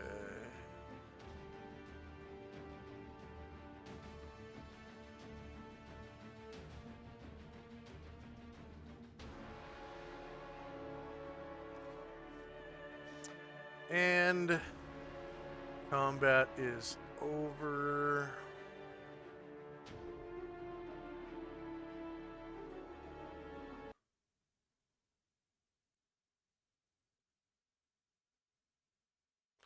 And honestly, the best way to use the bard's rallying ability is if you know you have to open a door to go into a room. Oh yeah. Then he can stand there and say, before we go into the next room, I just want to play a little song for everybody. Like to hear it? Here goes. Yeah. And then everyone within 10 feet, because you can only play for a certain amount of people. Yeah. People, only the people that can crowd in 10 feet around him. So that's up to 8, 9, 10, 11, 12, 13, 14, 15, 16, 17, 18, 19, 20 people. Mm-hmm. that are All cramped together. one square. Yeah. So, all right. So we'll just take these guys off the tracker.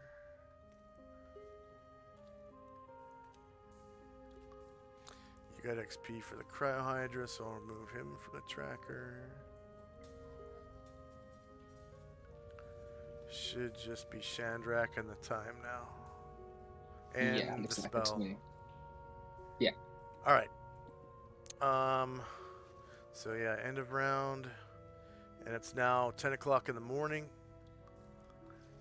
And it is Chandrak and Company's move.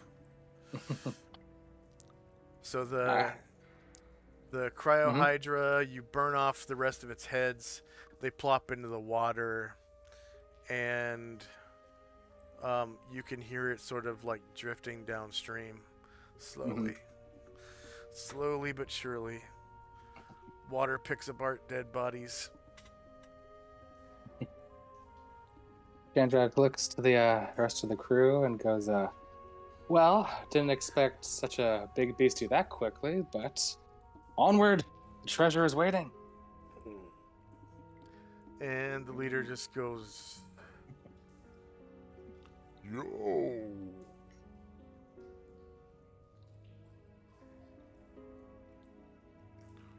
Yo. Yes. Oh, nothing.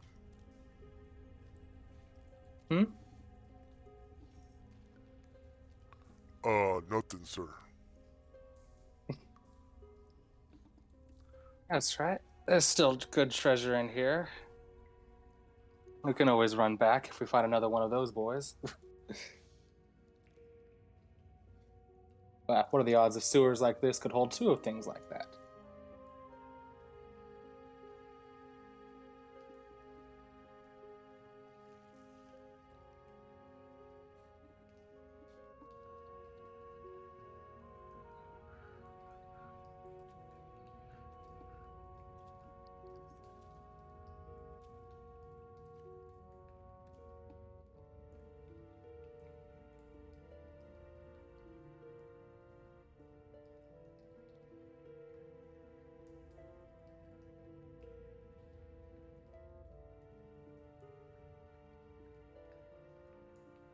you hear the sounds of dripping water and running water, and you feel the soft moss underneath your feet as you walk over the stone ledge on either side of the waterway. You can see that ice breath patch has frozen the surface of the water, and it looks like it's safe to walk on, although if you want to move faster than a normal walk, it'll take a dex check to stay on your feet. Otherwise you slip. Right. Okay. All right. That's everybody's round of movement, so on to the next. Okay.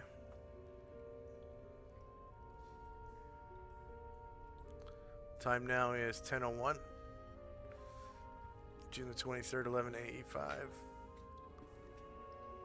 It's 10:01 in the morning.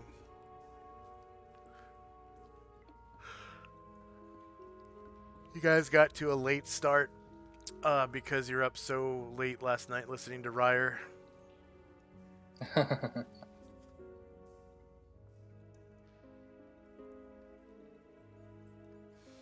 He plays till about 2 in the morning. Oh, yeah. Nice. Closing time. Starts at about happy hour. Plays all the way to 2. It's a long shift.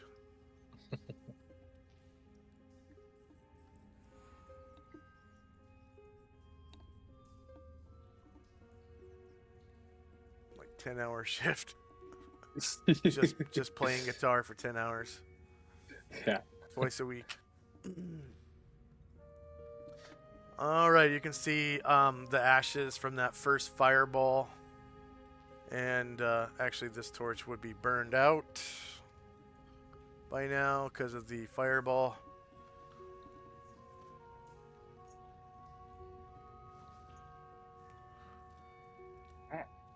That's everybody's move. Okay. Time now is 10:02.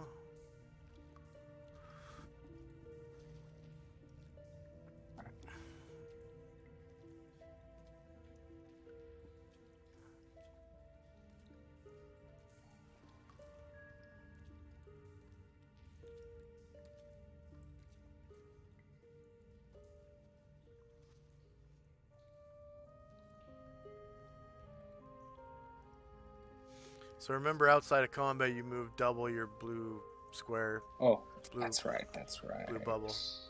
I So can. it's not 12, it's 24. I can. And then if you jog, it's double that. So 48.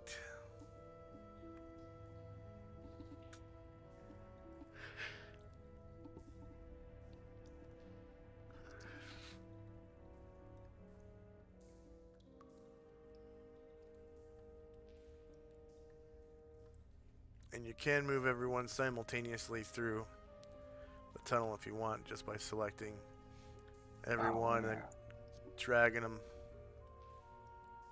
one square at a time, though, because just in case you run into something.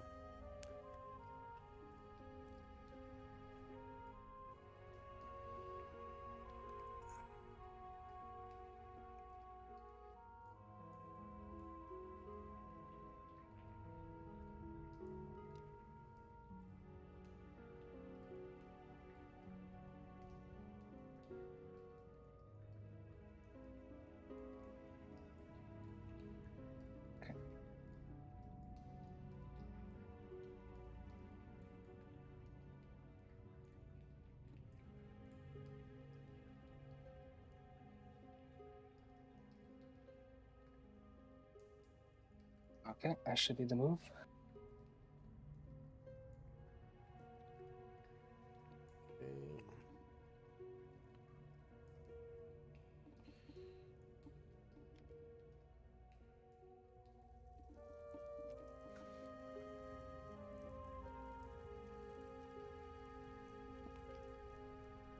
And around. Time now is 10:03.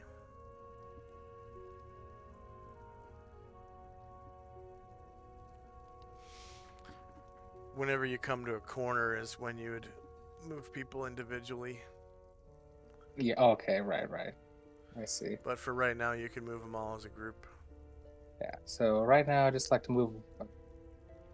Actually, I just like to move these people here, and then I like Shandrak to cast improved invisibility here.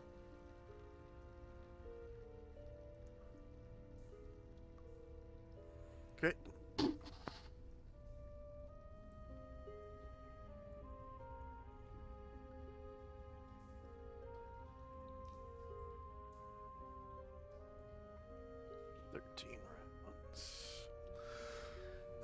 rounds.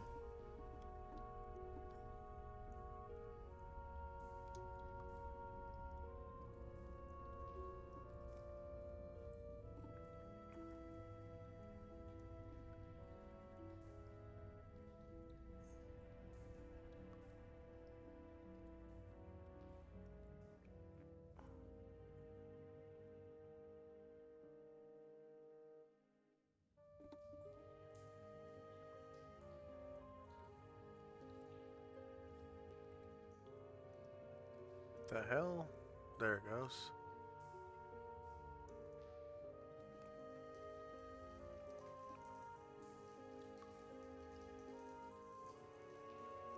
There it is.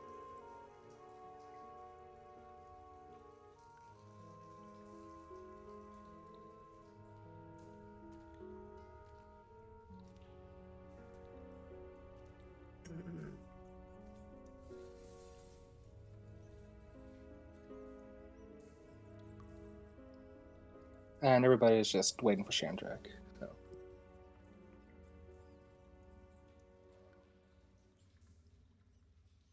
Okay, time now is 10:04.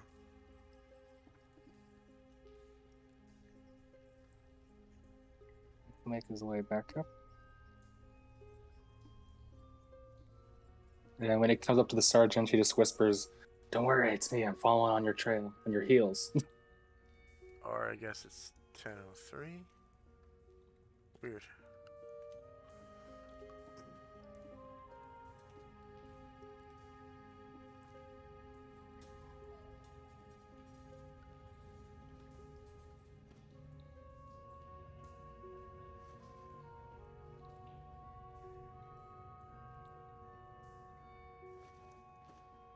So don't move more than 24 for Shandrak. All right, that should be good. I think that's it. I unless think I he's moved jogging. 12 and twice. There should have been 12 twice, so that should be 24.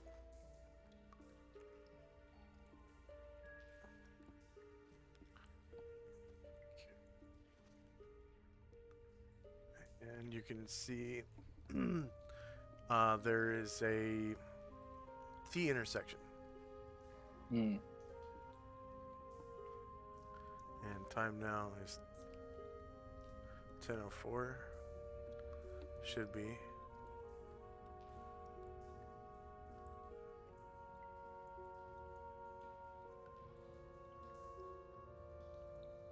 There we go. 10:04.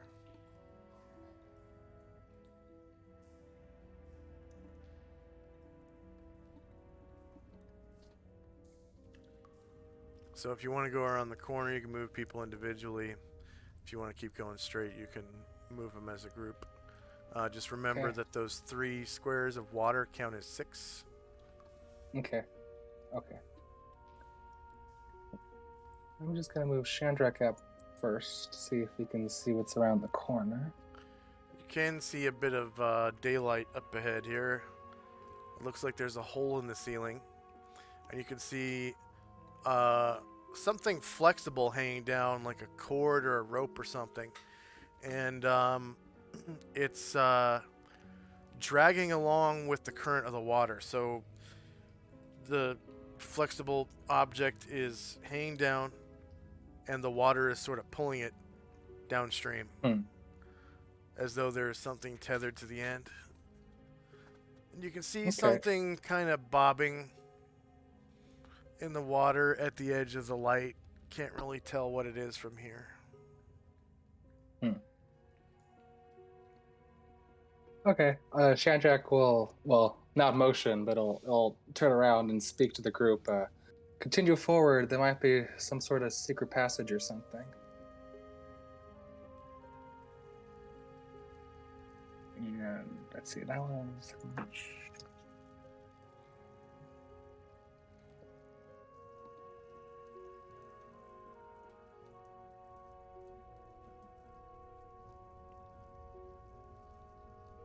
So you can see there is a T intersection right here.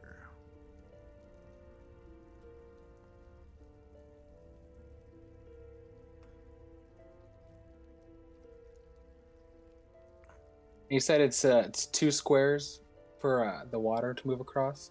Yeah.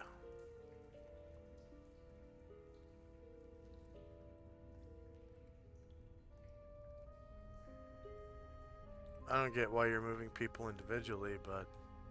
Hey, sorry. Well, I don't know. I'm overthinking things.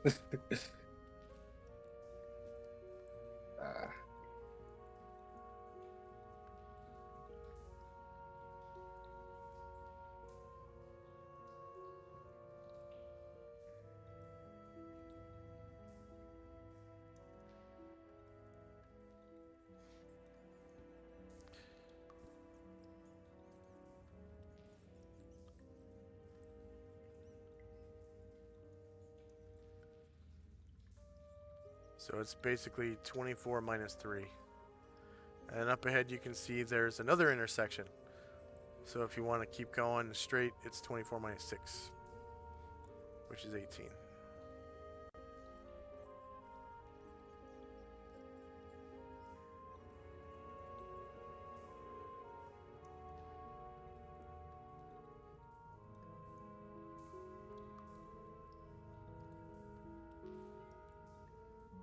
Can I take a closer look at it now that I'm Yeah, like by it? you're right on it. So you can see that the hole in the ceiling is actually a well, Mm-hmm.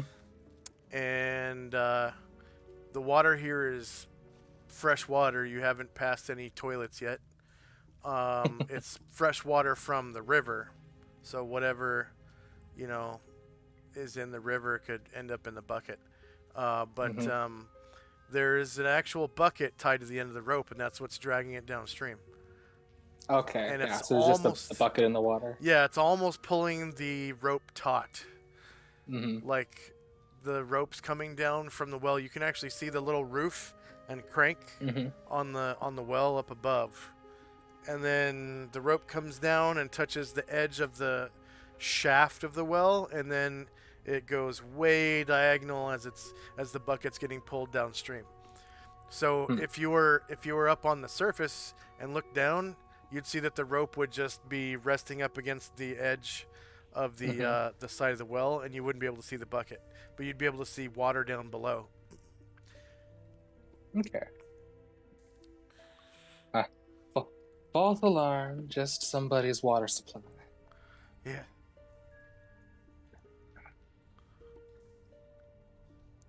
And I think I'll have a couple more movements left.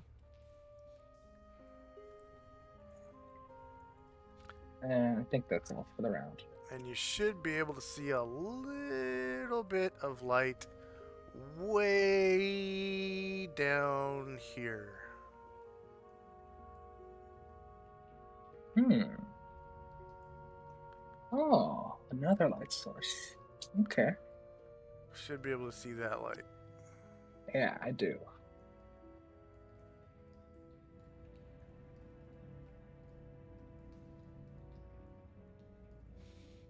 So that's daylight as well. Hmm.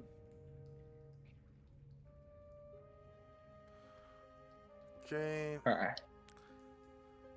Time now is 10:05.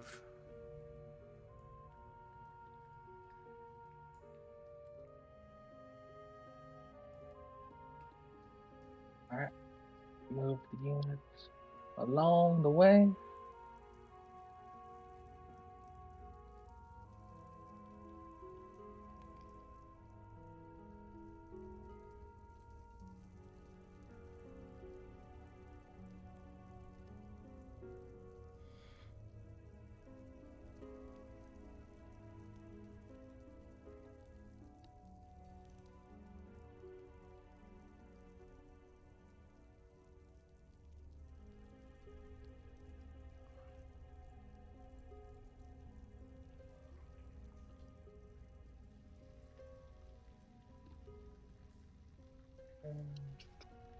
And you see another bucket getting Mm-hmm. dragged downstream at the end of a rope. And it appears to be the northwest well of town. Okay. And ahead of you in the dark, Well, you hear the sounds of footsteps coming your way.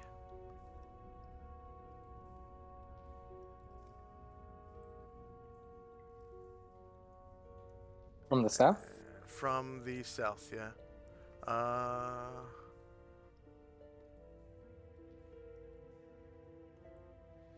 And it appears some people have torches. Mm.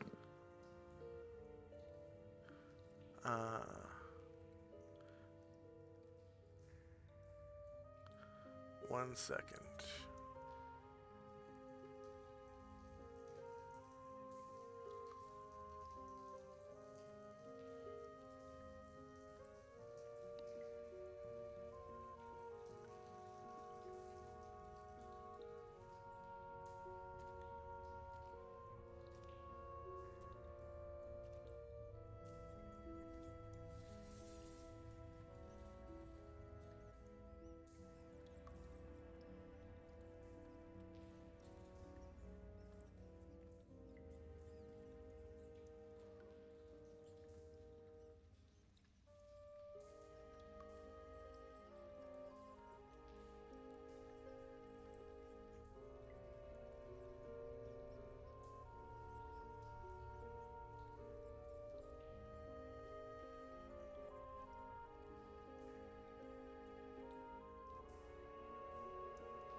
Oh. Uh,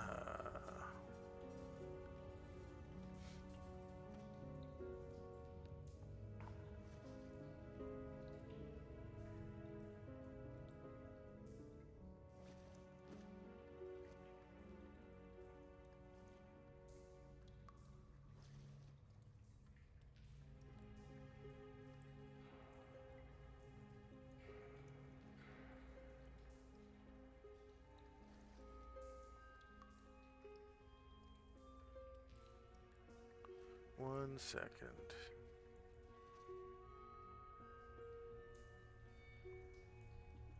No problem.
All right. Yeah. Definitely a group of adventurers ahead. And it looks like two of them are carrying torches. Two in the back. One looks like a warrior. The other one looks like a cleric. Let's see, miscellaneous tokens. And then the other members of the party are in front of them.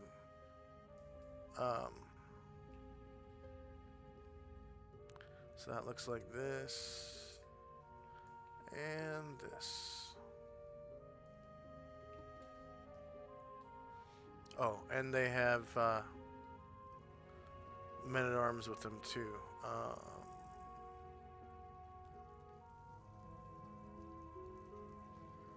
think there's 4 men-at-arms.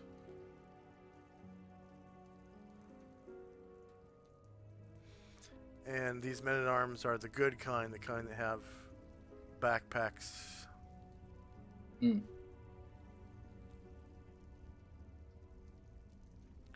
And they're each carrying a lantern. And I think like a spear or something. So they were probably a bit better prepared for dungeon delving than you.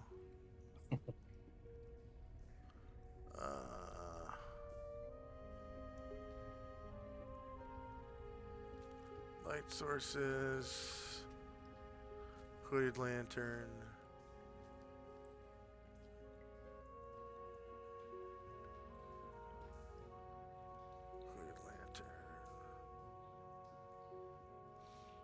Hooded lanterns are great for dungeon delving.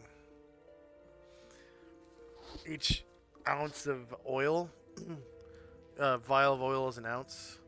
Each ounce lasts for an hour. Nice. Yeah, that is good. And then in a pinch, you can use it as a weapon.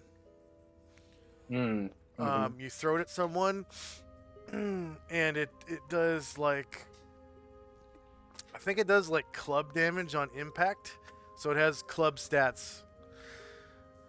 But the glass on the lantern gets a saving throw versus crushing blow, and if it fails,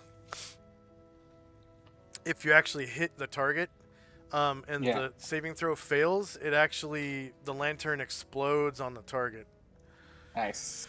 all the oil gets on them, and it does burning oil damage. So D6 the first round and D6 the second round. Nice. Okay, so let's take a 5-minute break. We've been playing for about 2.5 hours, I think, something like that, maybe a Yeah. little longer. Let's take a first 5-minute break. And for All our right. viewers, I have a 3-minute ad break for you, so you're not just watching nobody talking screen with animated tokens, but that would be boring anyways. All right, we'll be back in 5.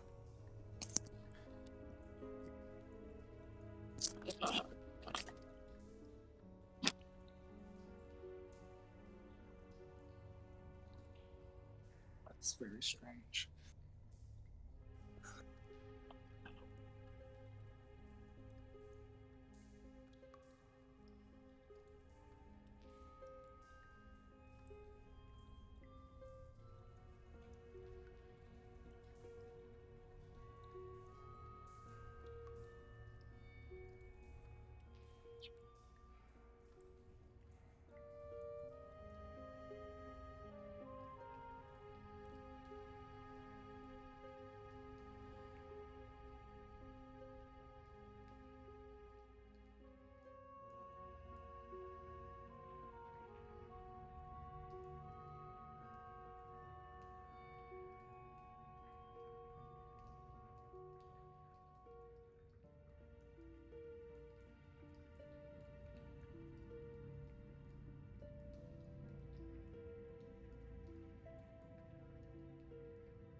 Now, are they friendly or not?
And I'm back. Hello. I lost my tracker. There it is. Okay. And they seem to be talking amongst themselves about something. Chandra, go ahead and roll detect noise. Okay.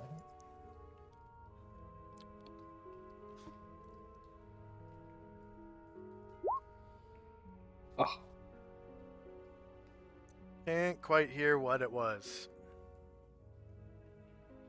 And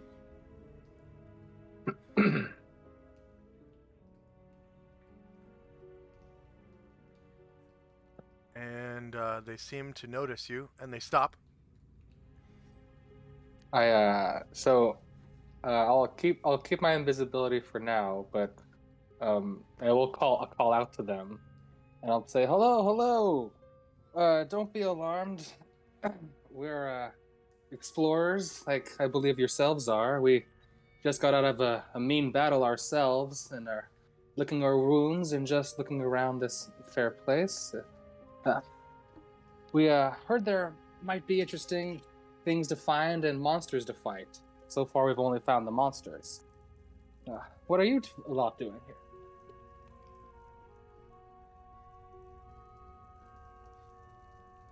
Okay. So you're still invisible, but talking to them.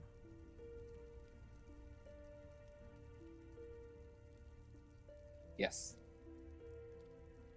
Okay.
They just don't even bother responding. Like one of them raises his lantern, gets this weird look on his face, shrugs, looks back at the others, and he goes, He goes, I just heard a voice, but I can't see where it's coming from. And then someone goes, look, black bard near in the sunlight.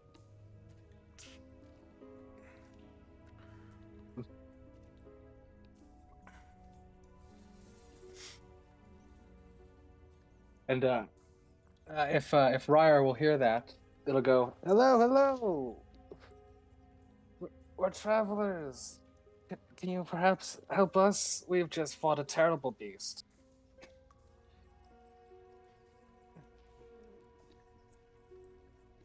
One of them goes, one of these, it's these men at arms that are up front. They go, we can see you by the light of some kind of torch or something. You've got others with you.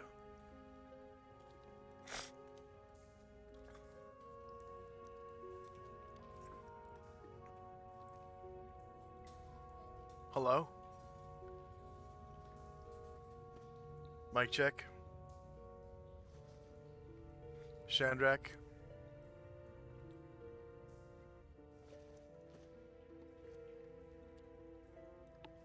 Hello, hello. Hello? Hello? Can you Yeah, hear me? I hear you. Yes. Can you hear me? Yes, I hear you. Yeah, one of them goes, we can see you by some kind of firelight. You got someone bearing a torch with you. And will motion to the veteran who will step up closer and pass the torch to him.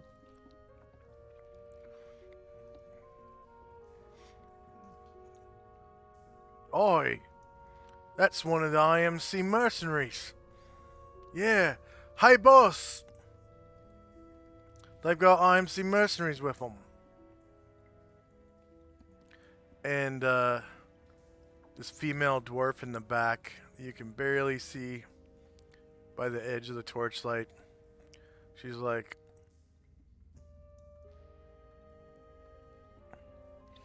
Oh, maybe they wanna trade or something. Ask them if they wanna trade. Yeah.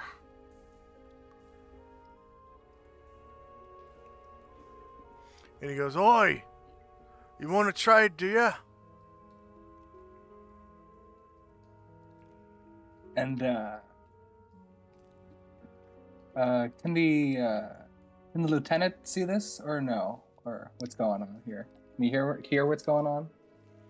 Yeah, everyone can hear it. It's echoing through the chambers. Okay, yeah, it's fine. So yeah, the lieutenant will answer. We're on official business. We don't need trade now. We can just pass in peace. I've heard there might be some hidden stores down here. Oh, yeah. We're looking for the same stores. Get a team up then. More eyes to search for more doors.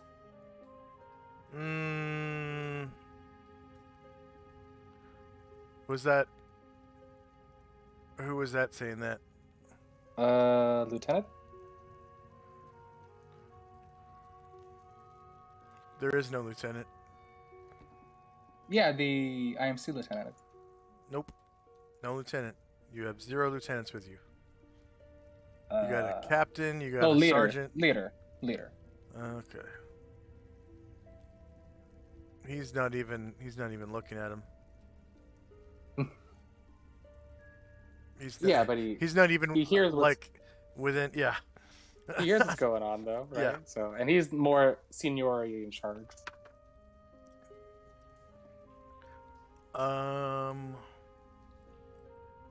Let's see.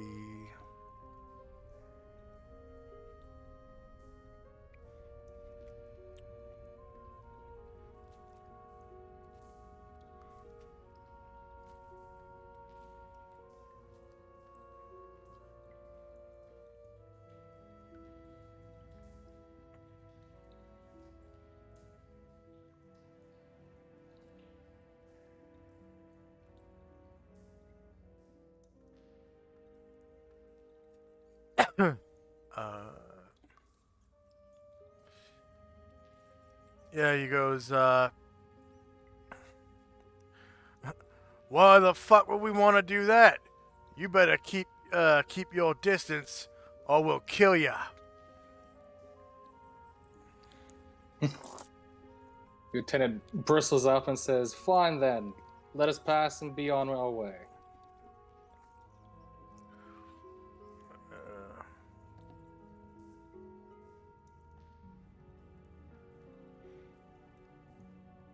Right, but no sudden moves, or like I said, we'll kill ya. And time now is 10:06, and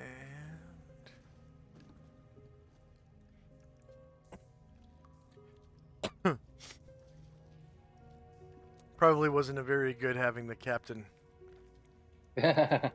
speak Guess to the not. group. He's hardly a face.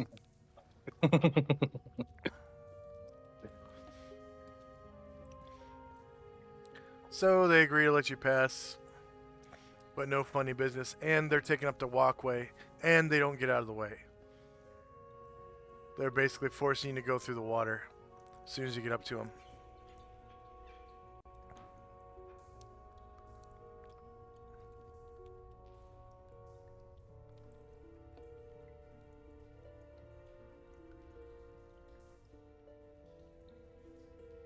Sorry, I didn't catch that. They don't get out of the way as you pass. They force you. It forces you into the water. Okay, yeah.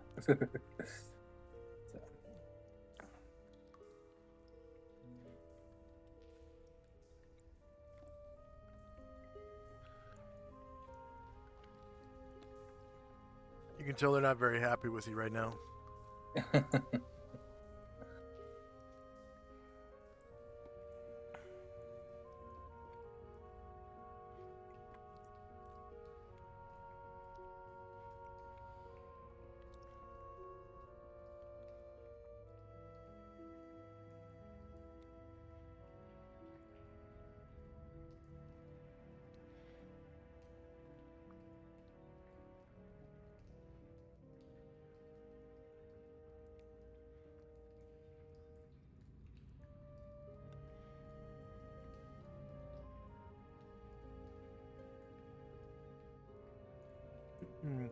As you pass, you can hear them whispering among themselves, like, "Who died and put this fuckstick in charge?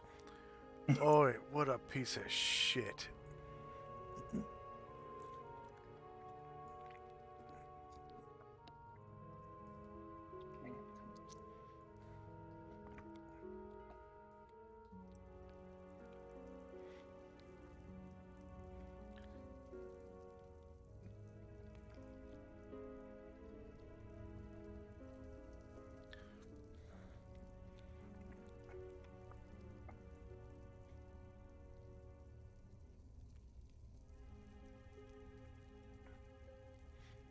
Cool, and he smells like a sewer.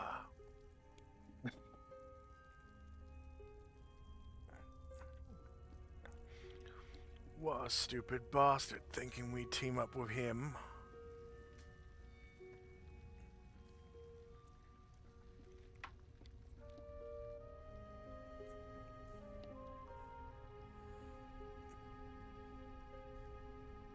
The female dwarf in the back right here is like, she goes, Don't worry, boys. If they throw down, we'll just lop their heads right off and leave them to bleed out in the water.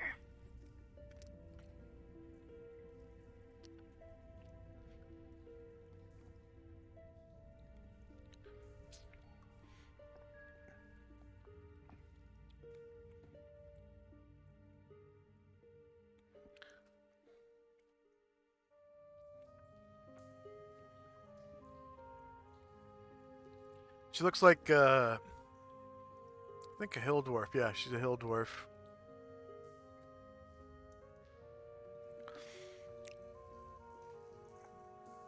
She She's got a pretty interesting looking axe, I think, and shield.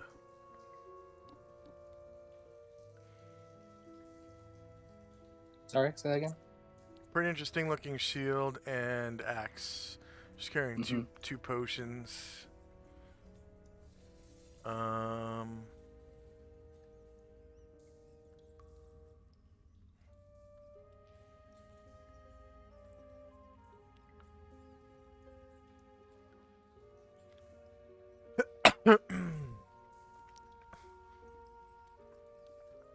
Wait, which one did you say that was about that? That had the potions that looked like on the belt?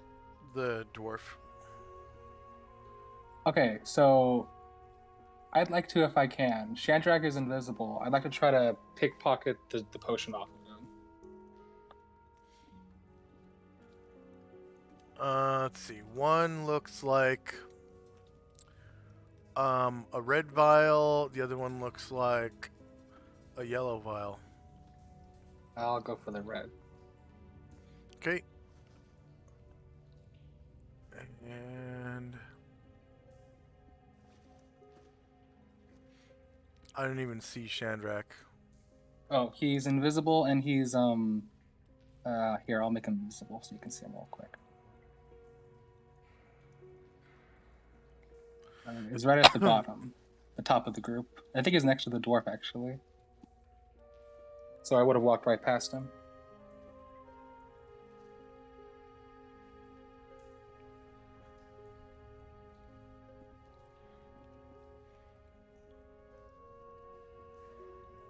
You see Chandra? Yeah, go ahead and make him invisible again. Yeah.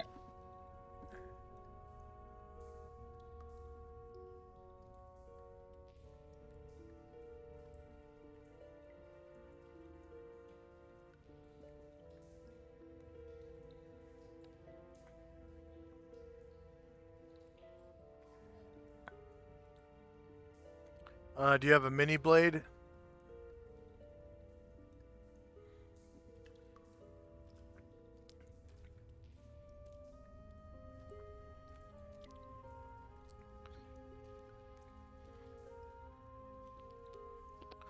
Hello? Do you have a mini blade?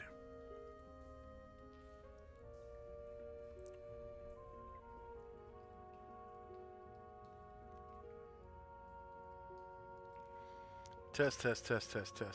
Yes. Hello? Do you have a mini blade? I do. I bought that in the city. Okay.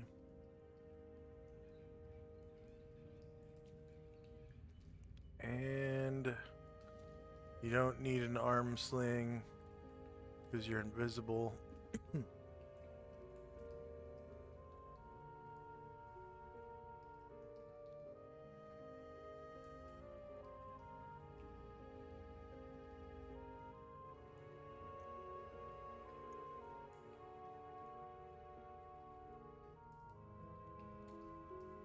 Okay, you managed to get the red vial off the dwarf as you pass. Oh.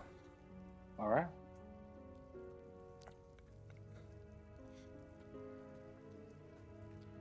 And I think that was the last move, that last action as my group for that turn.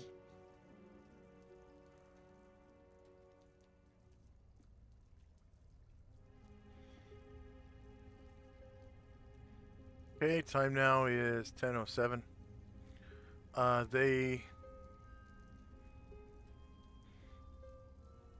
gotta go around the corner up here.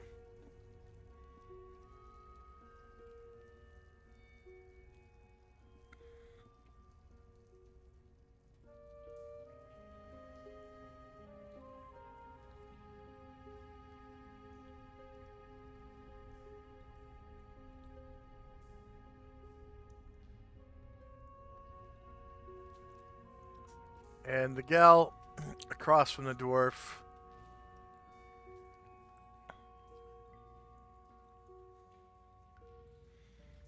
is wearing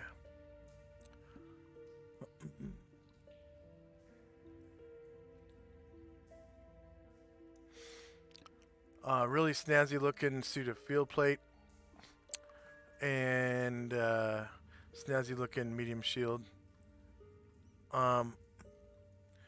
She seems to have kind of a bulky pouch on the front of her belt, and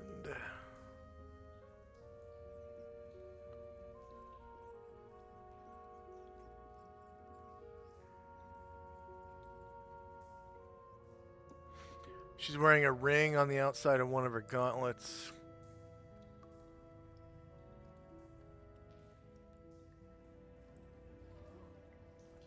And she has a really nice looking longsword in the scabbard and a dagger as well. Nice looking dagger. The rest of her gear consists of a backpack, which does not look very bulky.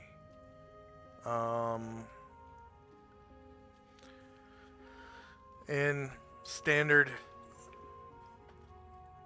adventuring stuff. You can see that her pack has a bedroll or a winter blanket rolled up on it and all that. Okay. They kind of go around the corner. And then one of her henchmen, this guy right here, I think he's carrying a long spear. But he looks like he's dressed in like just leather armor. It's a really, really nice long spear too.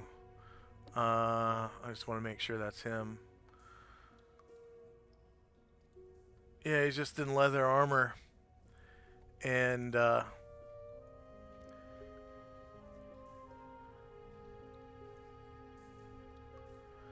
he's got a really nice longsword on his belt, and then this really expensive looking long spear. Like expensive looking. Super decorated. Not as expensive looking as the dwarf's shield, but looks pretty expensive for a long spear. And they kind of go around the corner here.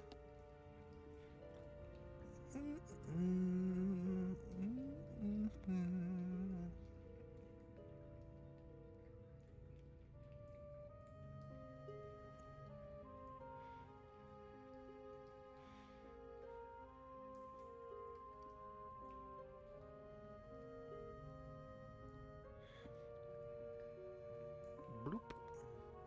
Okay. Alright, so what does Shandrak and company do? Alright, Shandrak whispers to the group, alright, get back on the edges.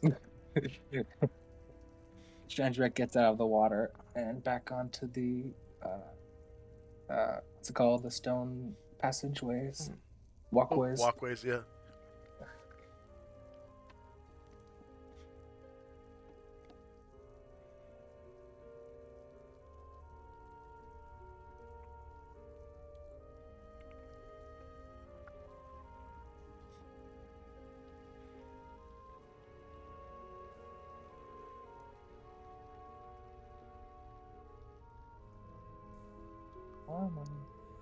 There we go.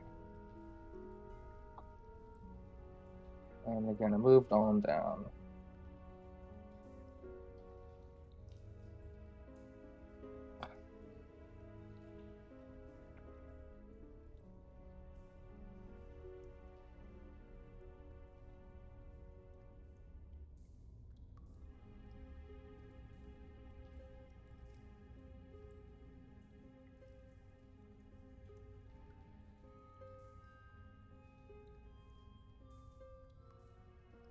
Okay, off to the right, you can see in the water is a great pile of fecal matter, and the walkway on either side of it is covered in fecal matter. This right here is one of the latrine holes. So it's downstream from the wells here. Mm-hmm. And the smell wafting from here is awful.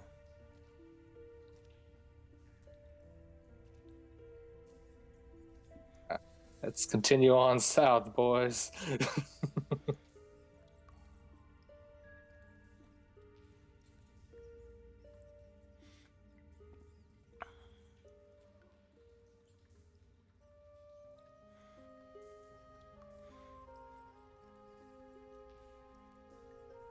Okay, for the NPC party, you get 5332. No hit dice bonus. Nice.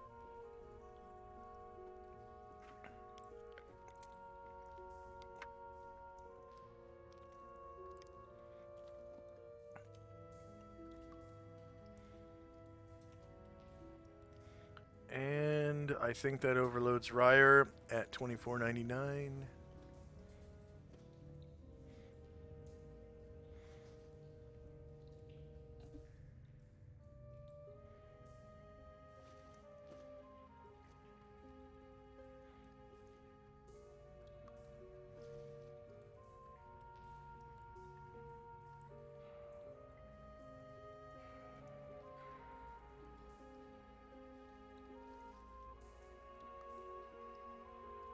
Cool. I think it got a little more movement.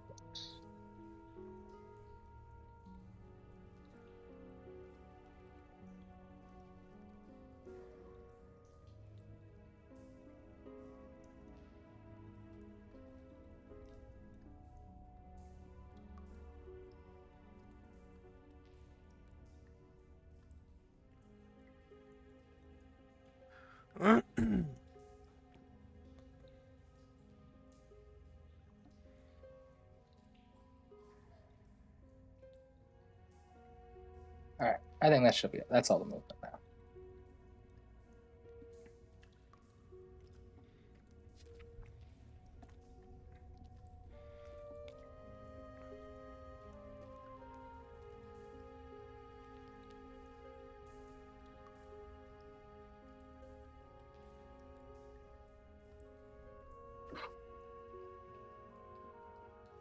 All right, so up ahead.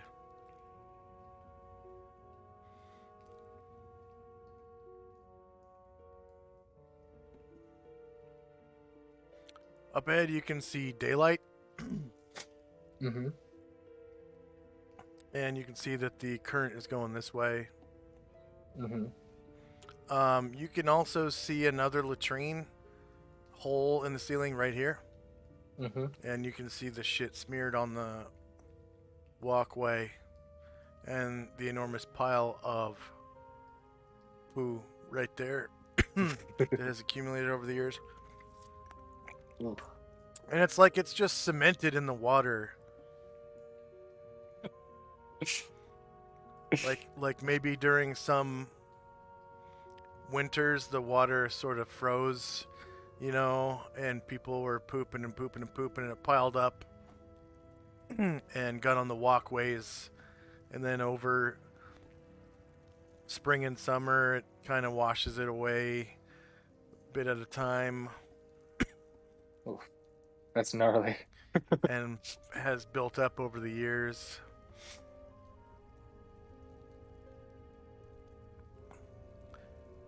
Okay, time now is 10:08. And what does Shandrak Company do? Start making our way south again.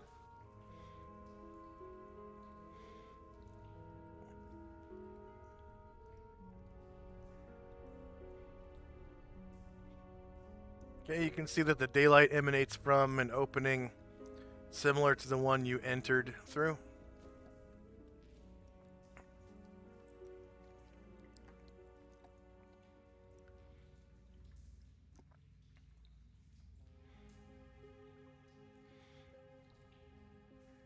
And you can see the golden light of the sun emanating from between the bars.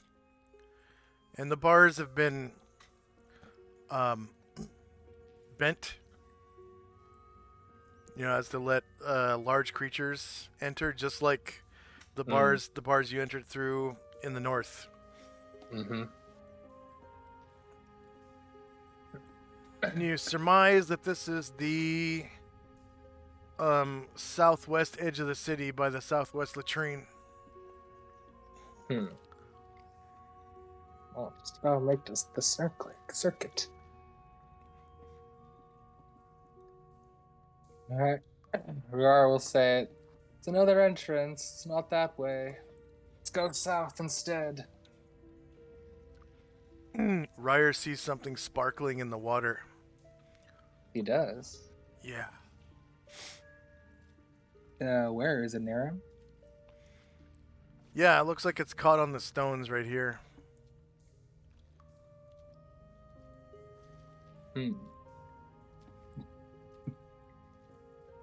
Alright. Alright, he'll call to the group and say, "Hey, come here. I think I see something." So the rest of the group will come on down a little way.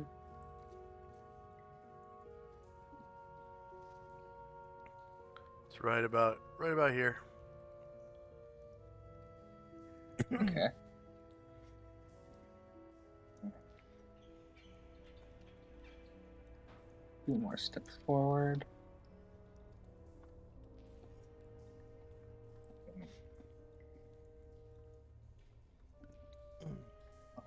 Lettering there.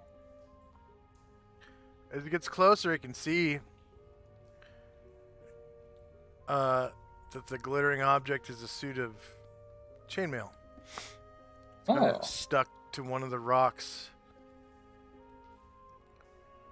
Go ahead and give me a legend lore check for Ryer. Ooh, okay.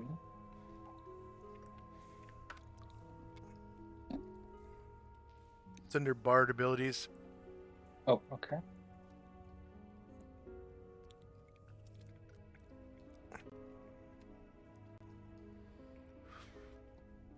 Name?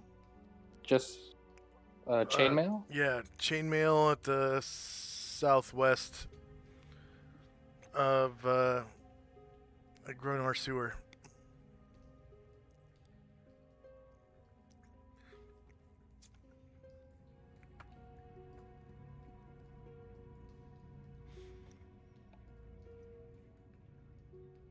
And is he level 2 now, Bard? No, level 1. Okay.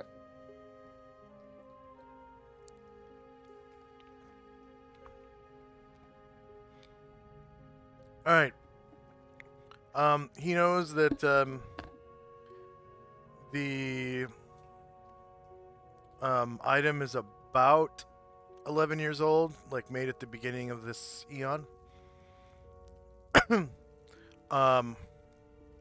Oh, wait.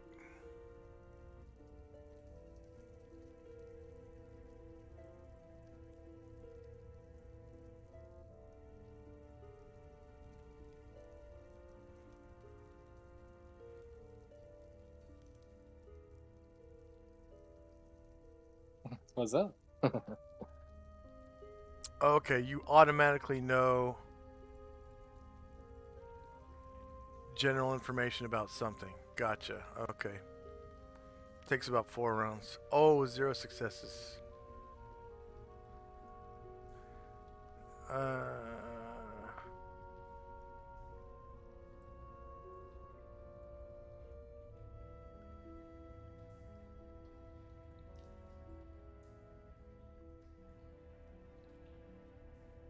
I'm gonna have to redo this because I don't understand. It's been years since I made this.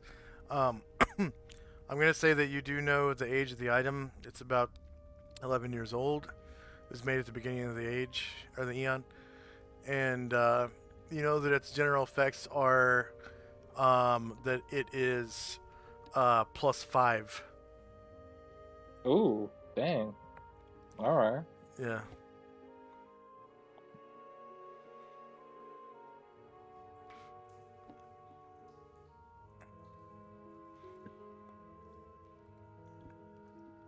And Chainmail just so happens to be the highest armor that bards can wear I while was about to still ask. while still casting spells.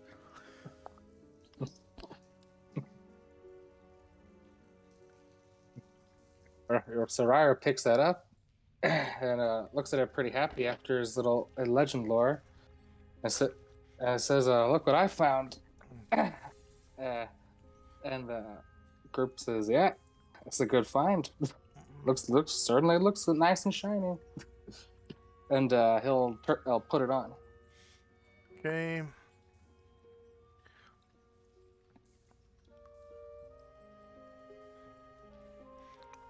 So he takes off the leather armor he was wearing, puts on the chainmail +5.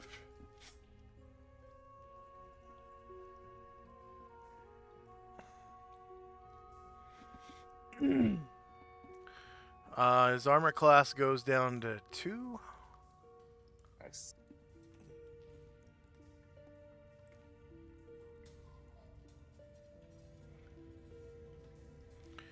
And he now has +5 to his saving throws. +5, which you don't have to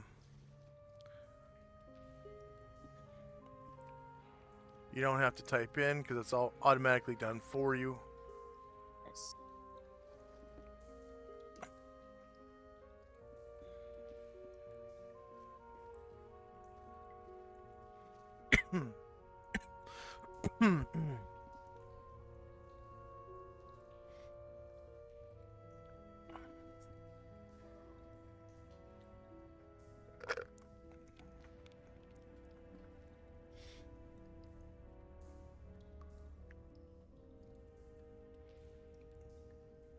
Yeah, it's medium suit of chainmail +5. Medium.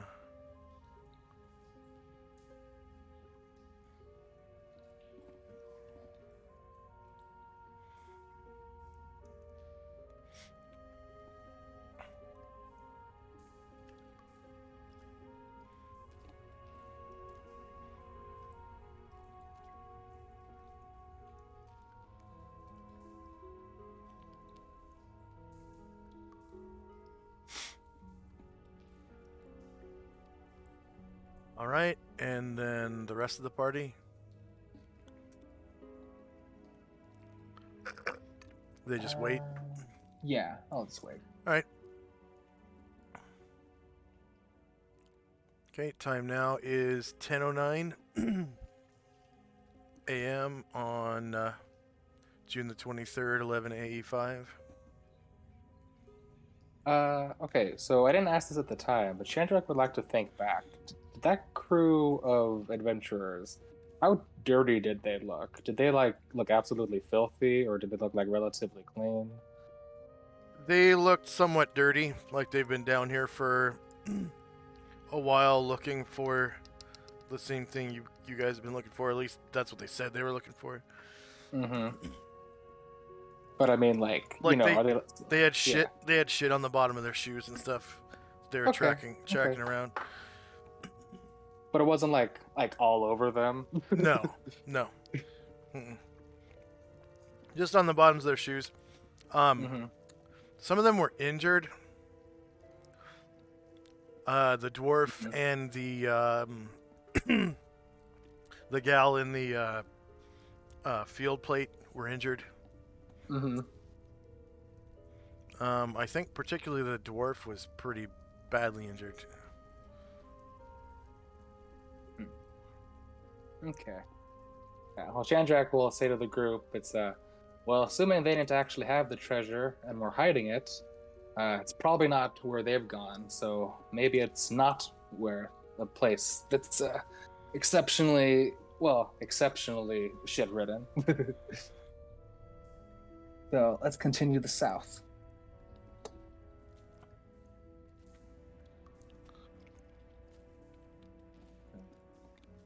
Yeah, actually, yeah, so I'll go. I'll check over the corner first. Okay, so you can see way,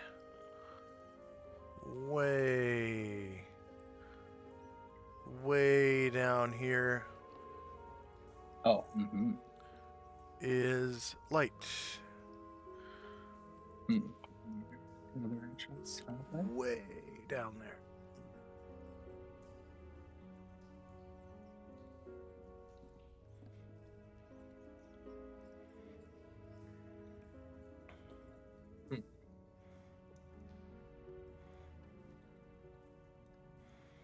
And it does look like a latrine. Yeah. So, this time people will cross across the water. So we'll get on the same side for now.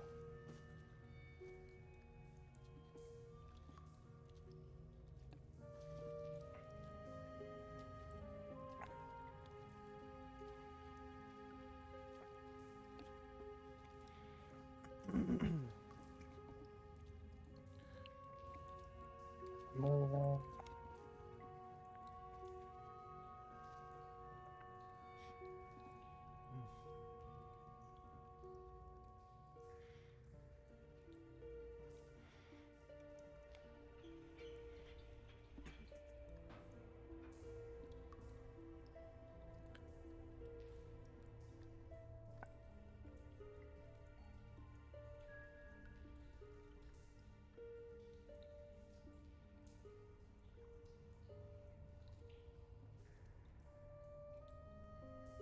So now you're going upstream. And the water here smells icky. Like it did around the corner after a poo dump area.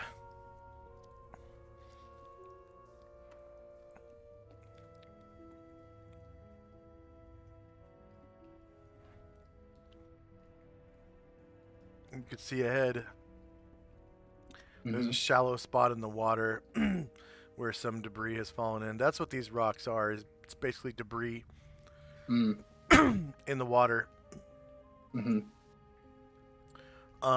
And then you got some moss over here, and behind you is, of course, that poo.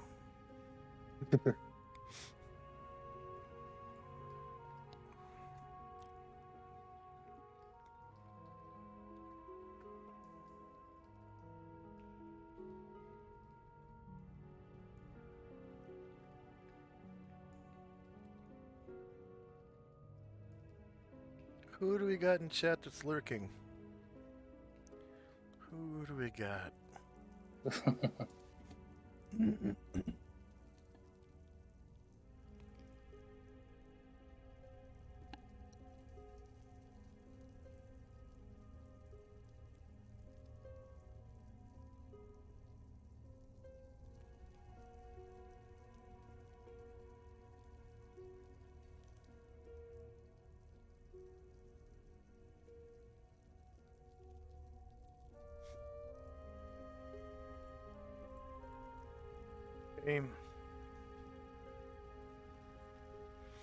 Time now is 10:10 in the morning.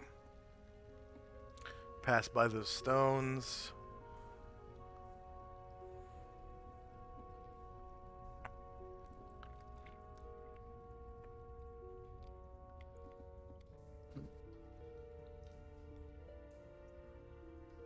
And you can see a little bit more moss up ahead, right here.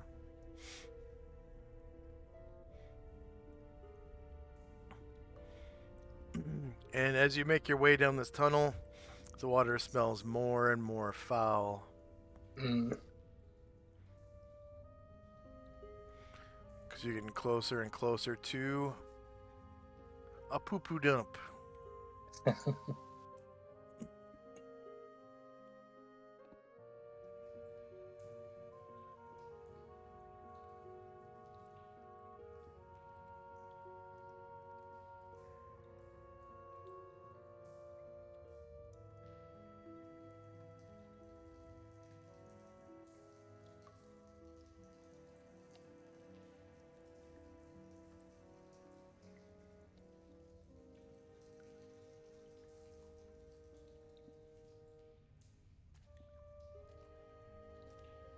This is a long hallway. Yeah, like I said, it's better if you move all your characters together. That way Yeah, we can go through the rounds a little quicker. Sorry. Yeah, it's a little tough on the wall here. They kind of get a little jangled together.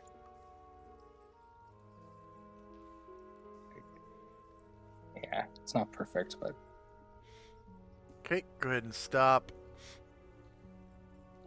You hear up ahead the sounds of many legs approaching, sort of scratching at the stones. 1 second. Time now is 10:11. So you hear this like of many legs scratching, like pointy legs scratching on the stone here.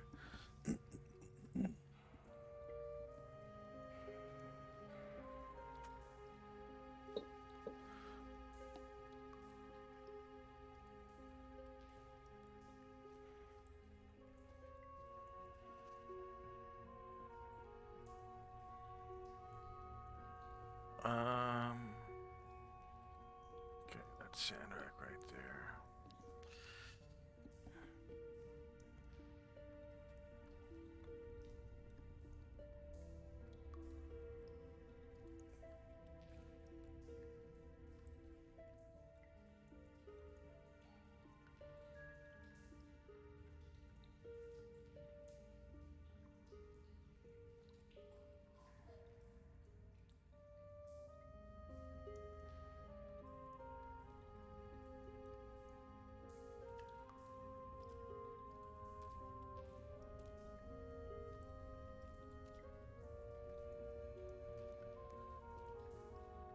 What the hell?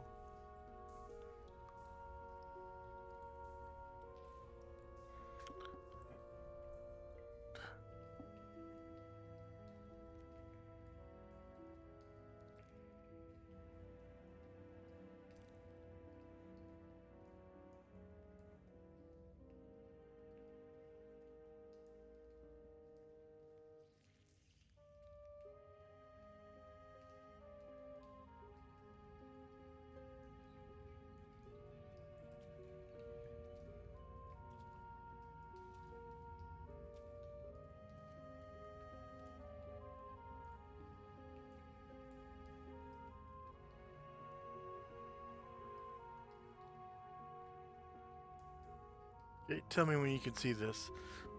I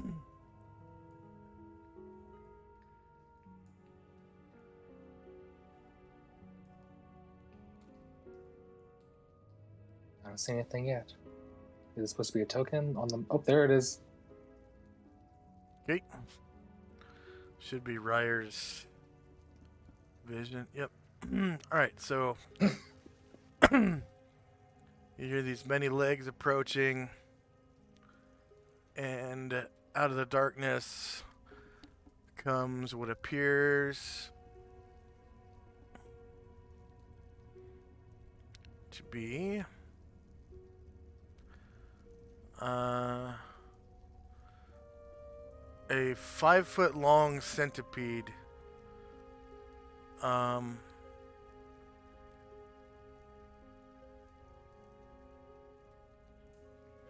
Yeah, it's known. It's the 5-foot long centipede. It doesn't really have physical description. So, but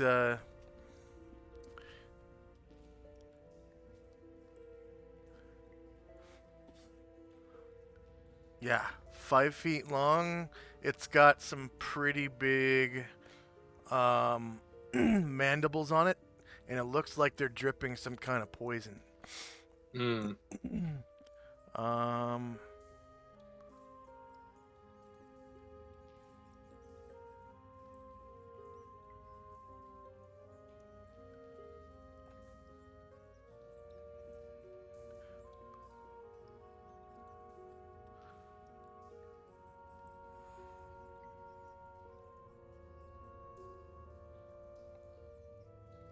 Oh, wow.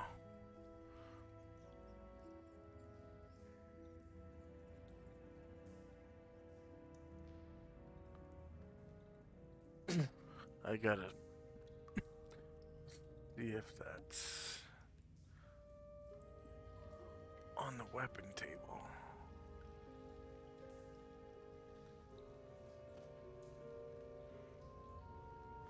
And of course not.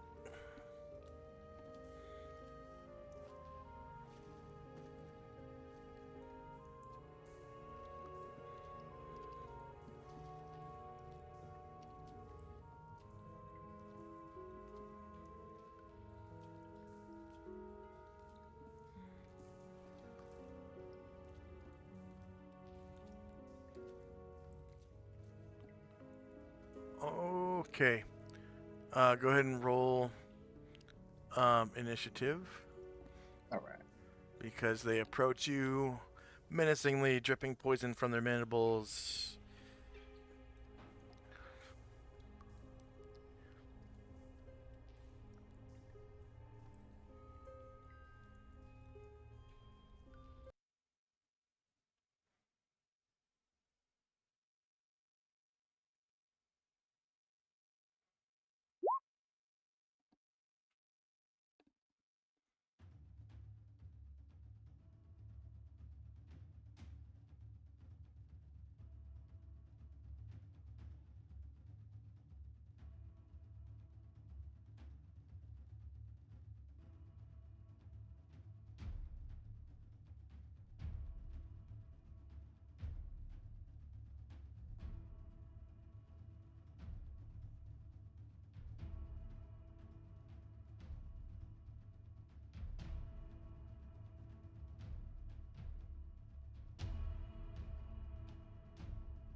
Okay.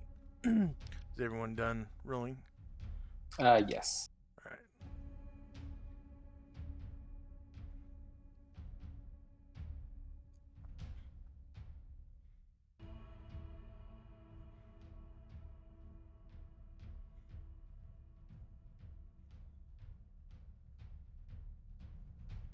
All right. So your improved invisibility has 3 rounds left at the end of this round. Your protection from evil will run out at the end of this round. And first up is Shandrak with Melt's Acid Arrow. All right. So Shandrak can't actually see anything. But you could try taking a 5-foot step. Or you could hold your action until later. Yeah. He will, since he heard something from Rior, he'll take a 5-foot step. And now you can see the first centipede. It's a big centipede. It's bigger than a giant centipede. Oof. Okay. Ooh. So giant centipedes are 1 foot long. Huge centipedes are 6 inches long. What? That seems backwards. 6 feet? No. Oh, 6 yeah. inches. They just. Yeah, they got it backwards. That's really weird. Stupid is what it is. But it looks intentional. Okay, so he takes hits AC -1, so that hits. 5 damage, and then next round.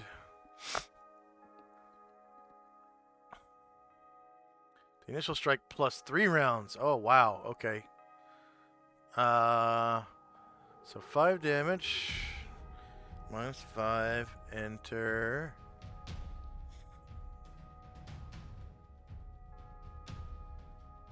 And then the alembic.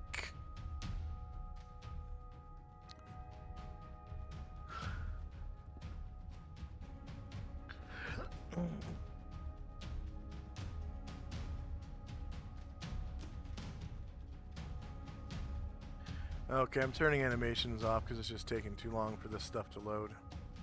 No problem.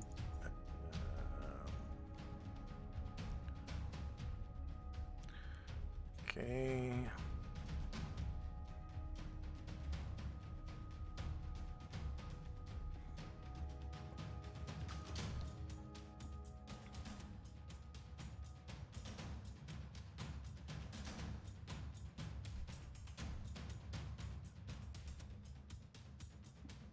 Weird, it's not deselecting.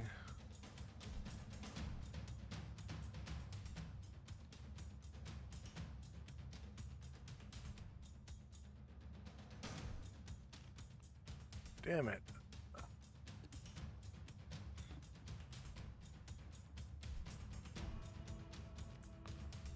I gotta refresh. I'm stuck in Ryer's vision. Oh, okay, no problem. Refreshing.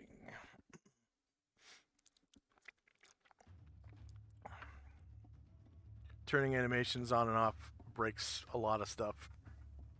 Oh. Mostly vision.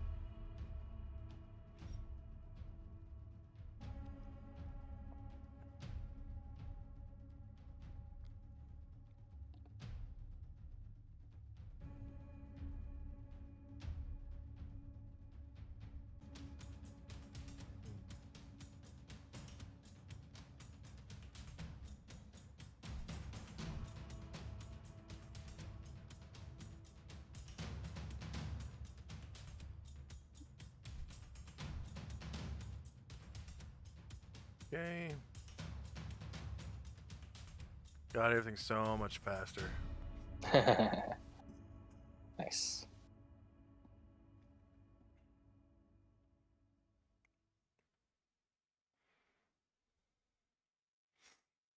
Okay.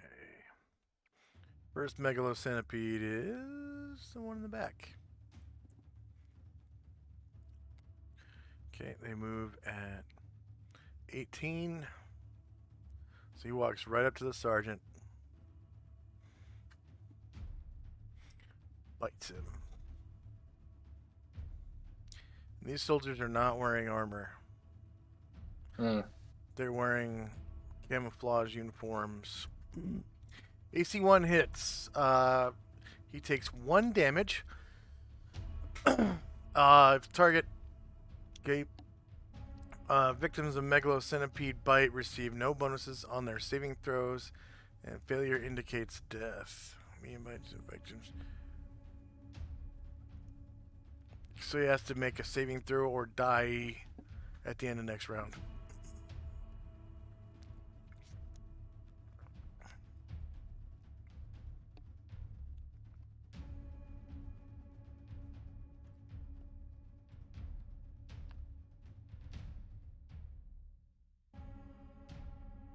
Wait, sorry, what kind of saving throw? Poison.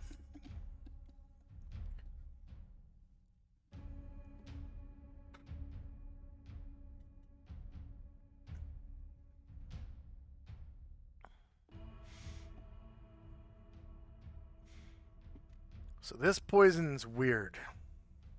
Okay, he succeeded. All right. This poison is weird. So it is actually acid poison. So what it does is it bites you and injects you with acid if you fail. Okay? Then the acid goes through your bloodstream, and once it gets to like your heart or your lungs or your brain, depending on where it bites you, it melts your heart or lungs or your brain with acid. Okay. Uh-huh. This saving throw means that the acid got on the outside of his skin. Okay, so he takes 6 damage from acid burns on the outside of his skin.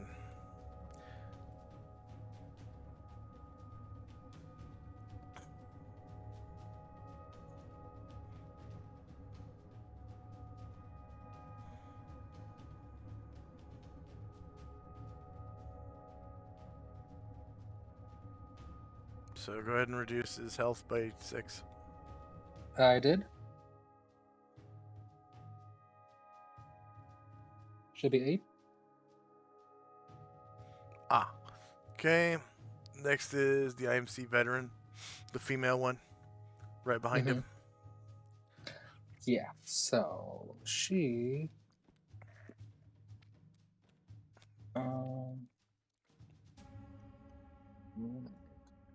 yeah, she's gonna take a shot. Ow! So, if she's shooting the centipede that just bit the guy, she has a chance of shooting him. If she shoots the other centipedes that haven't moved yet, which she can't actually see,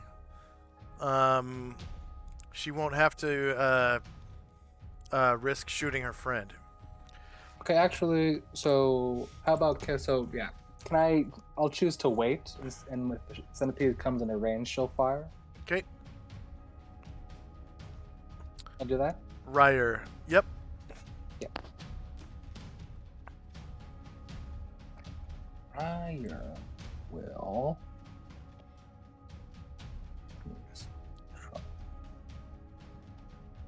He'll move through the water, and then he'll make an attack with his sword on the scorpion that's on the sergeant. Megalocenipede. The megalocenipede.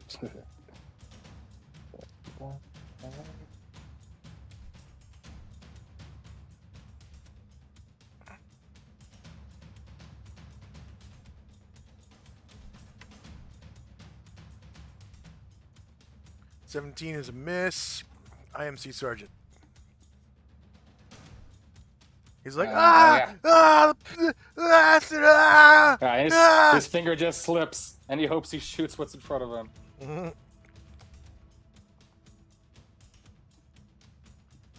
Close range is pretty good. Probably gonna hit. Yep, there you go.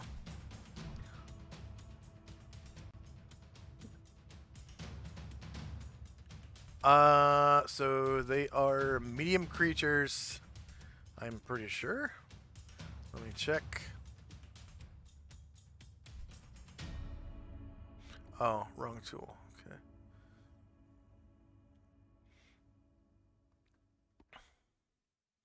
Yeah. Medium creatures. So that one takes 8 damage.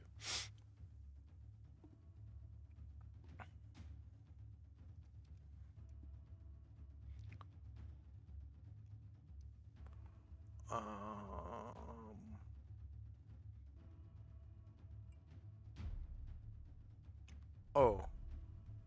No, 2 damage. God.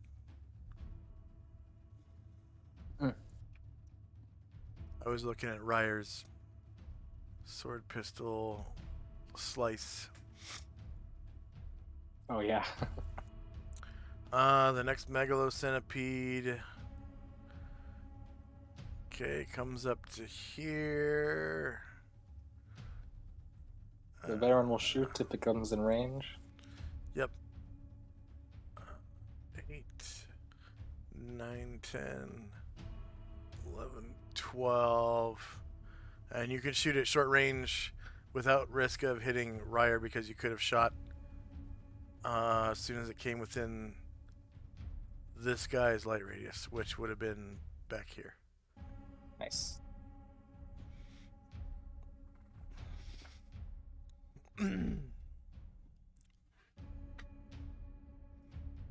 Okay, AC 17 misses, and the megalocenipede tries to bite Ryer. Attack. Ryer. Front. Shorter melee. Same elevation. No, man. AC 10 misses, and the next Megalo Centipede.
This one is the one that's getting ate up by acid. And he goes to here. That's 7. And then the water is 8, 9, 10, 11, and bites at Ryer.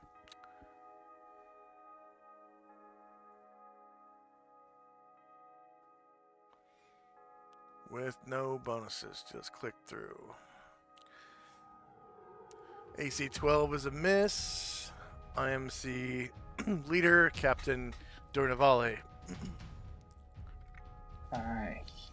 He will. Let's see.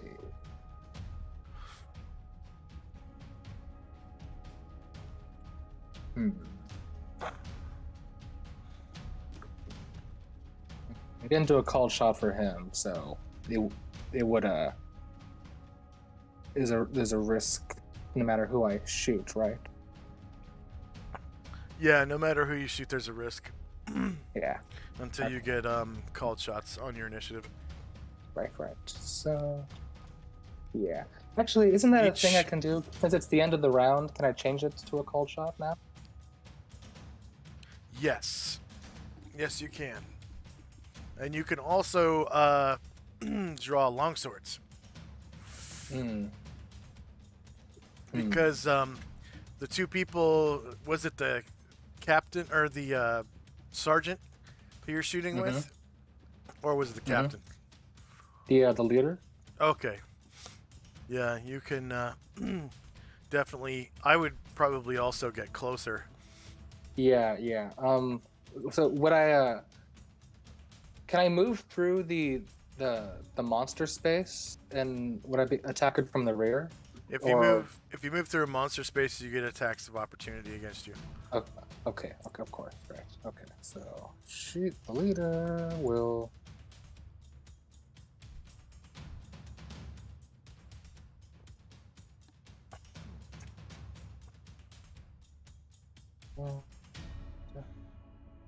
I'll move him 2, 4, 6, 8.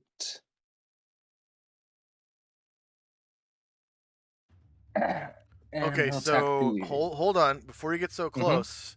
If you're gonna shoot, that's no, I changed the sword, didn't I? Change the sword. Okay. Yeah. All right.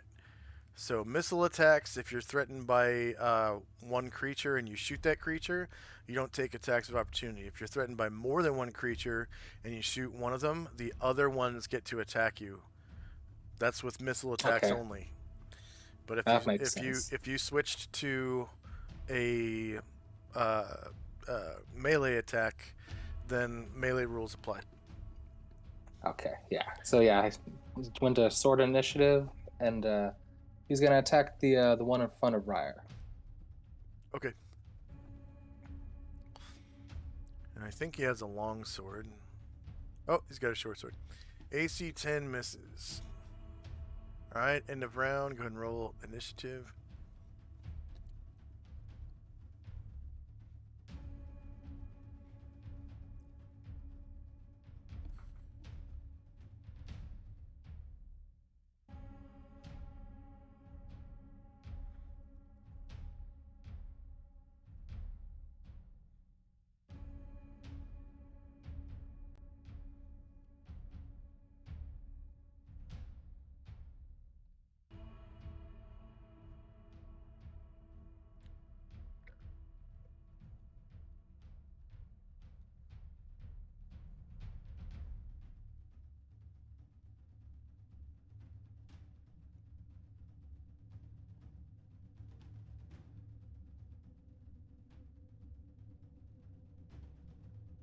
Nice. Flintlock carbine, cold shot. Okay.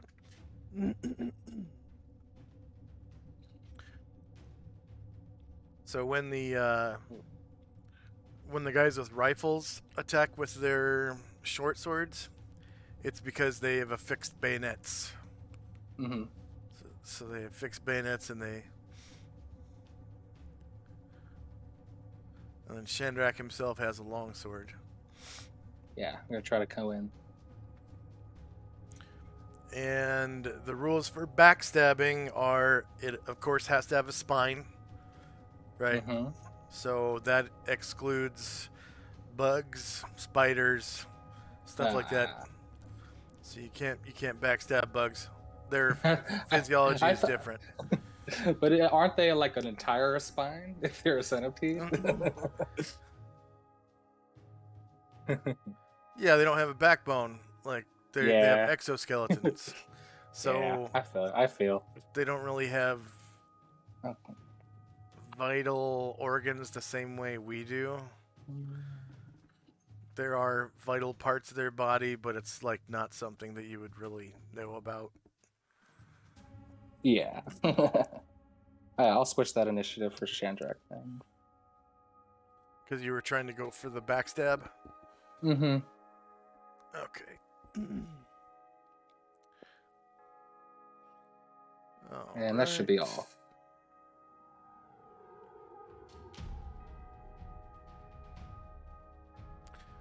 So your protection from evil is gone. Okay. Doesn't really matter though, because these creatures are neutral. Yeah, just natural things. Okay. So first up is one of the megalocentipedes. And I want to check and make sure I entered their morale correctly.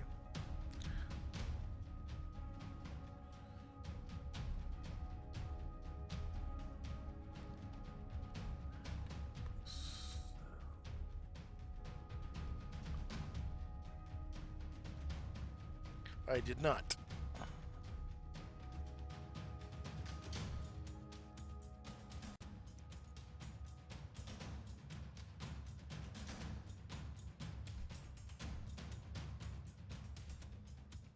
Alright, so this megalocenipede realizes that they are outnumbered. And so he rolls morale. Fails morale.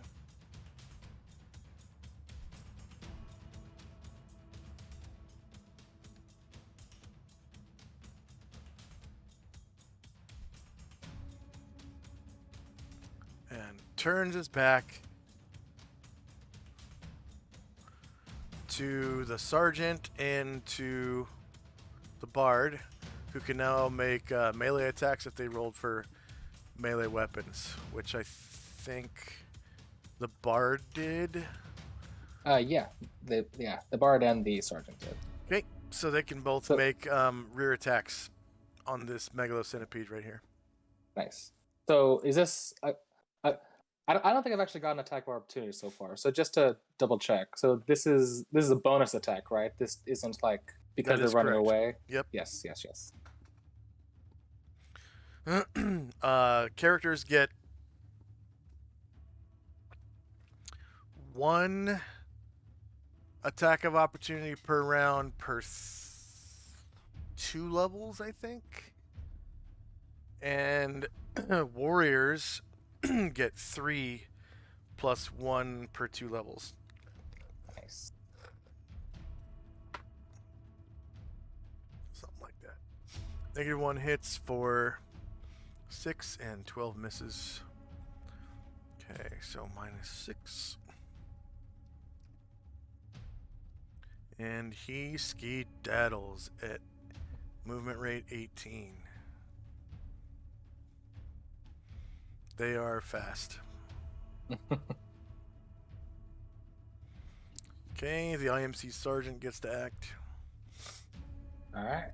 I'll attack the one next to Rior with his sword.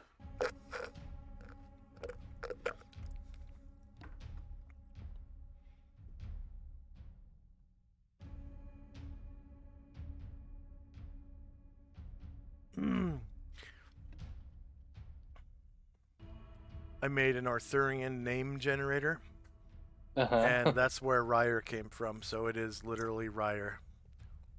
Oh, nice. Yeah. So 15 is a miss. Yep. Okay, the next Megalocenipede also rolls morale. This is the one that has acid arrow on him. Let's see, morale. He also fails morale.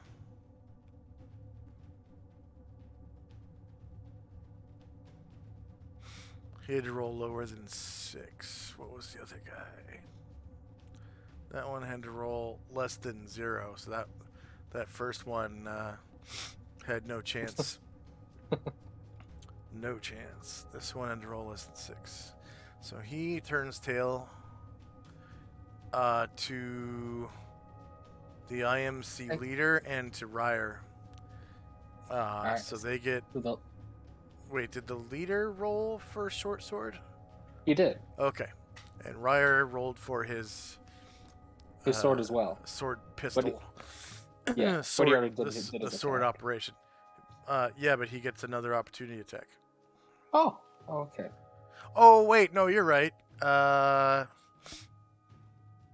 It might be 1 plus half your level for non warriors. He can make another one. Okay. Pretty sure the minimum is 2.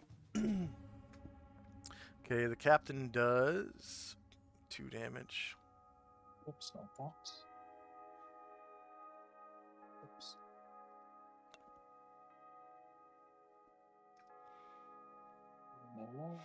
And Ryer.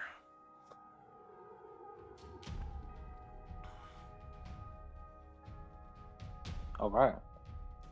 Hits as well and does 3 damage. And this one takes off at 18. So that's 1, 2, 3, 4 to get out of the water. So he goes up to 16 squares total.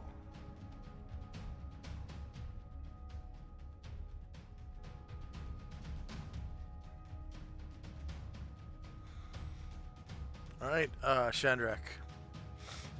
All right. He'll let his Melf's missile out the last one. Okay.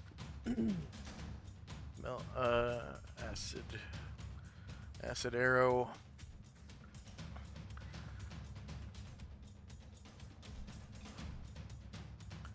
Hits AC 9, misses. Damn. Ryer. No XP. Right. Oh, but you do get that's a 2nd level spell, so you get 100 points for the first one you cast. Right. Yeah. All right. Ryer will swing his sword. Sword pistol. Sword pistol melee. Yeah.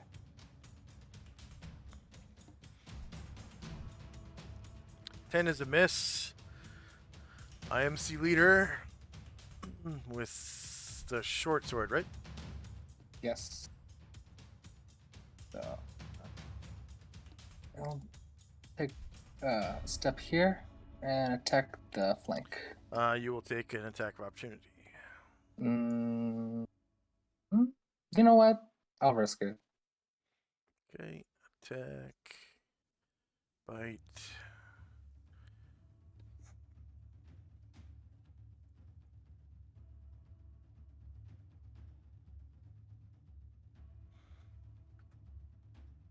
It gets you for 3 damage. Roll a saving throw versus poison.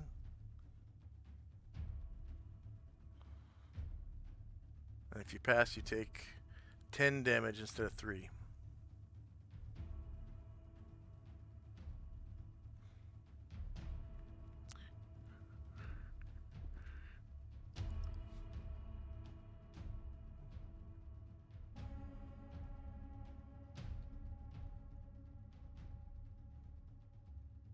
So how much damage total was that? 10 damage Okay. to the captain. 3 of which is piercing damage. 7 of which is acid damage, as it gets acid all over your skin. And now you get a flank attack if you survive that attack.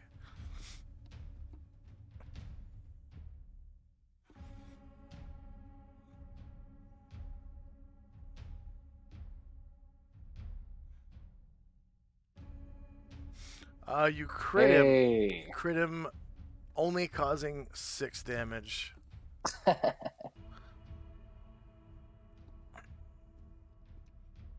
right. The last megalocenipede rolls for morale. Fails. And takes 3 attacks of opportunity. All right. Actually, Ryer is done. Ryer can't make any more. Yes. But the captain and the sergeant can. Okay.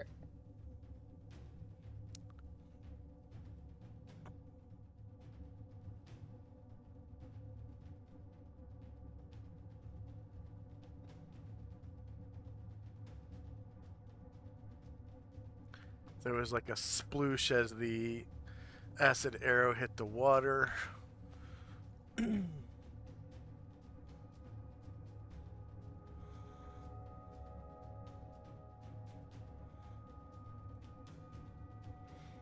AC 11 misses. These are from the rear, right? Yes, they were both rear. Okay. Okay, the captain critted for 6. Oh, that was the captain's attack on his initiative. Wait, yeah. Okay, so he makes wait. another one. Wait. No. No, Oh, it's wow, different. He it's critted another again. crit. Yeah, Wow. yeah. Gotcha. Yeah. Okay, 6 damage and nothing. So it's another 6. It's funny he rolled the same damage on 2 different crits. Minus 6. Okay, it survives and takes its move. So 1, 2 to get out of the water. And so it can go up to 17. 14, 15, 16, 17.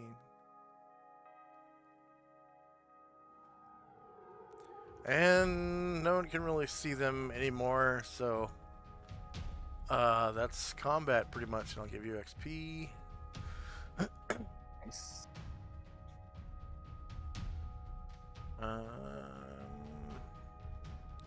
Whoa. No music is playing in my jukebox, but I can hear music. That's weird. There we go.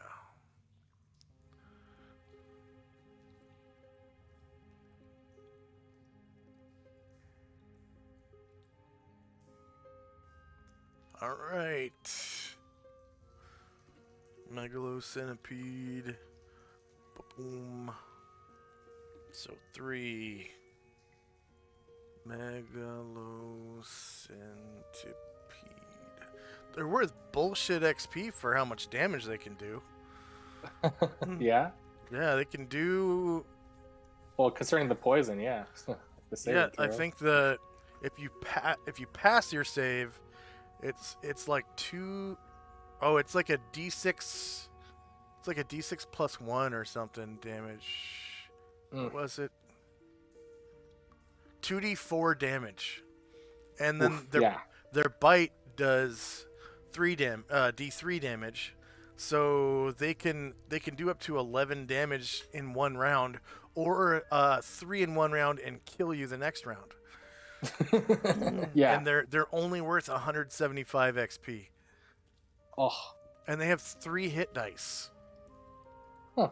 Yeah, they didn't So seem to have too much hit points. Yeah. Megalo Centipede, 3 of them. Experience point value is 175. Enter player characters is 1. NPCs 1. Number of creatures defeated in the encounter was actually 0. Number of hit dice per creature is 3. Warriors and Bards 1. So that's kind of a pittance. Alright. And that will be the end of our session. Okay. So, fortunately, you didn't find the treasure, but you got a metric fuck ton of experience points, like over 10,000, I think. Right? Yeah. I got like well, no, not over, almost over. I got 8,300 points. Nice. Pretty good for a solo. Yeah. Okay, and then I will level up Ryer when we get to the landing page.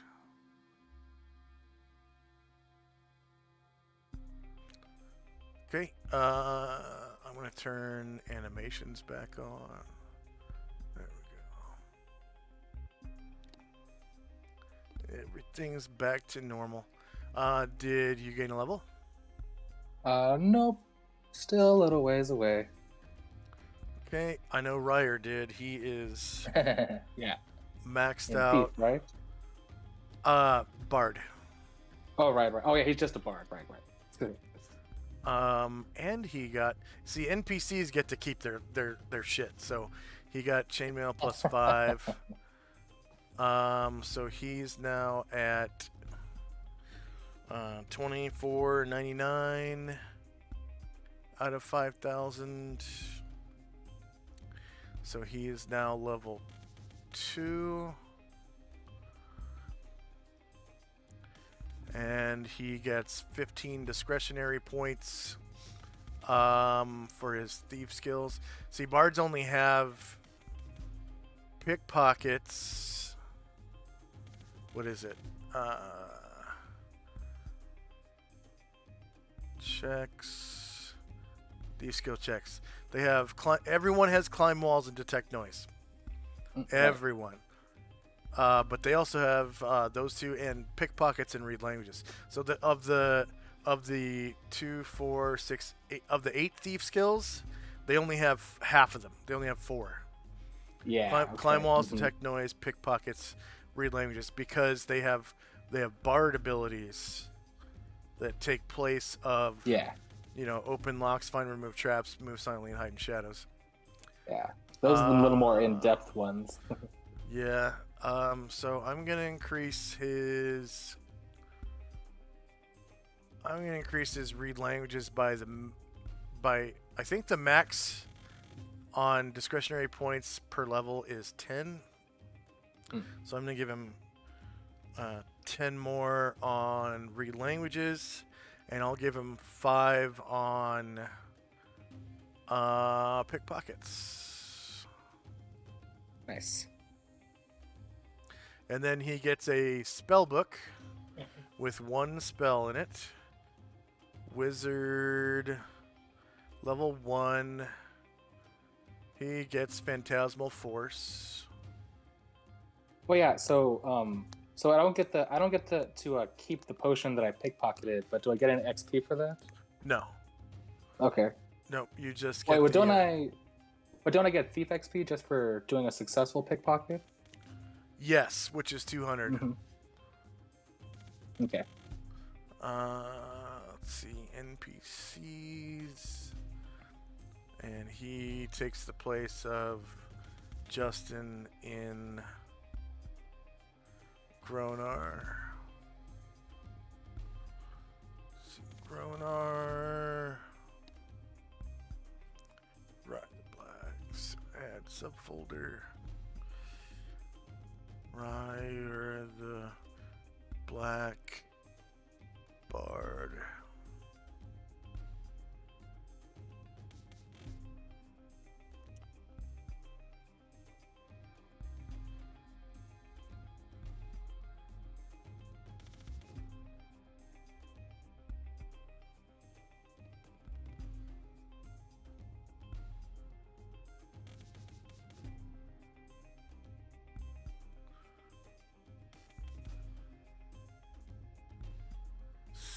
He gets a spell book.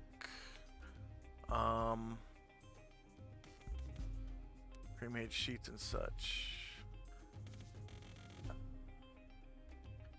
Traveling spell book.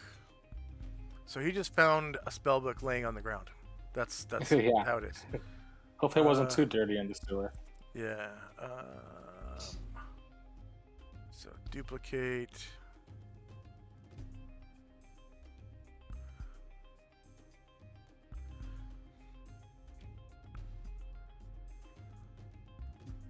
Copy of traveling spellbook. I'll put that in his folder. Where does folder go? NPCs. Probably East. Gronar. Ryer the Black Bard. So I'll put Ryer the Black in there. And copy of traveling spellbook. His traveling spellbook is going to be called Sheet Music of Black Arpeggios. Ooh, nice.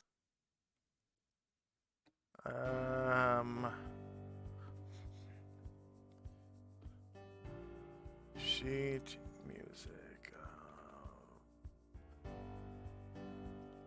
Black Arpeggios. And he gets Phantasmal Force.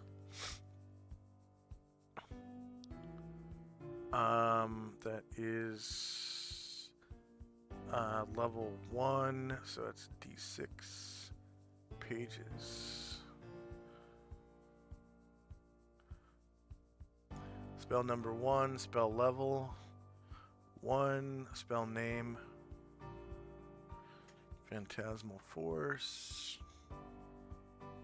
Aww.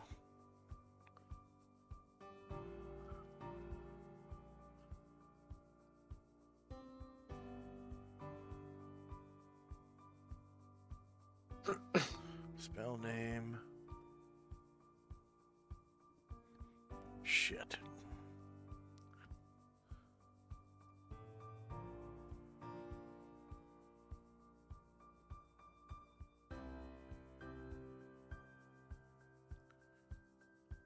Phantasmal Force.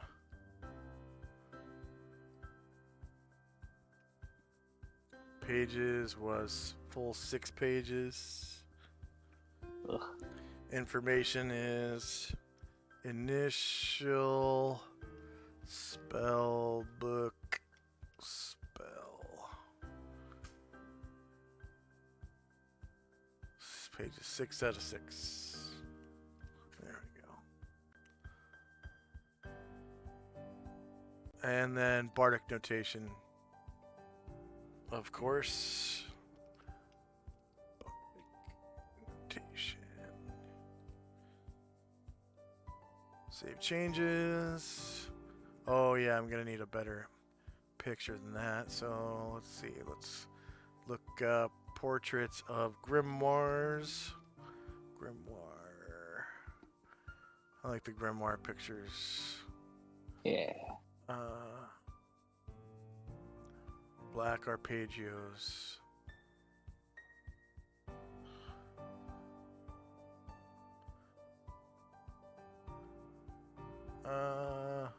That one looks pretty epic.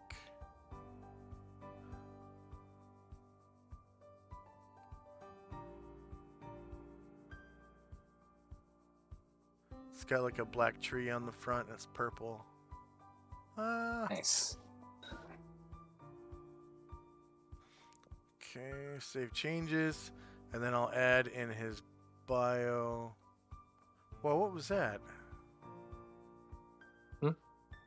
Oh no.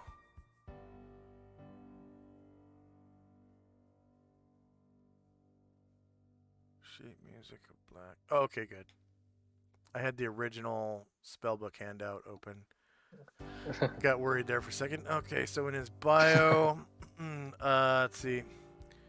Ryer is sometimes seen playing his guitar and singing of events of the local history of Panoplia or the events of the 4th Eon while reading from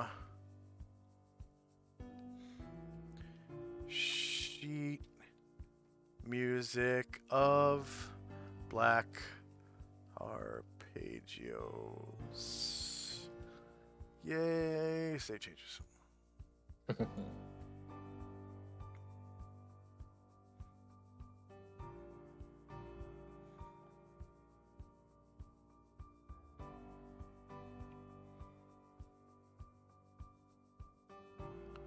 Okay.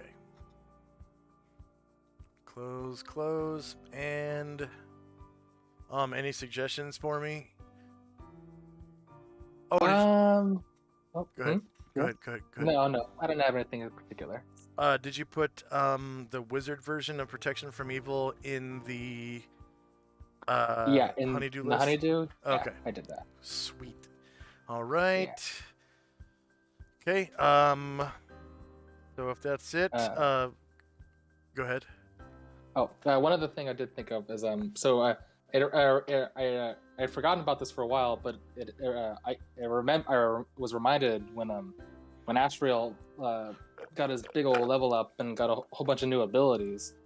But Shandrak's so smart that he's immune to level 1 illusion spells.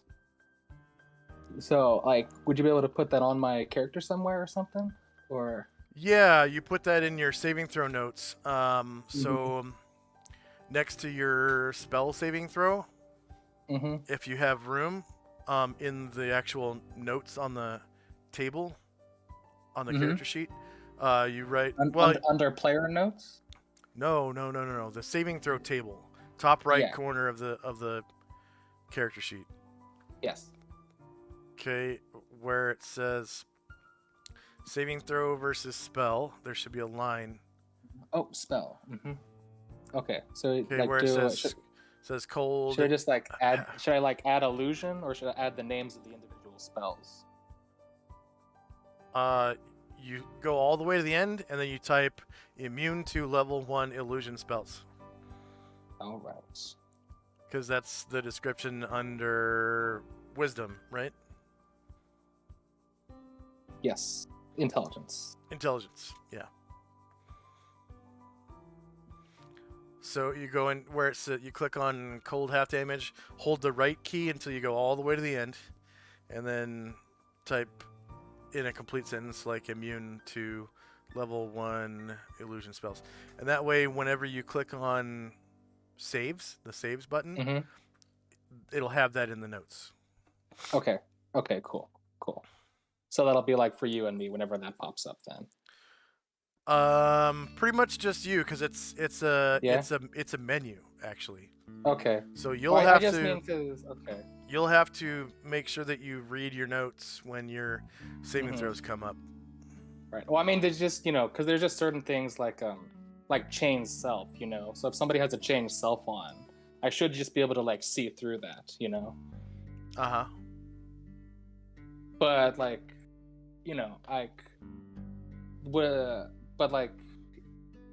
I wouldn't know to do that unless, it's just one of those things where it's I don't know, I feel like you need to know, in the situation if it's a thing.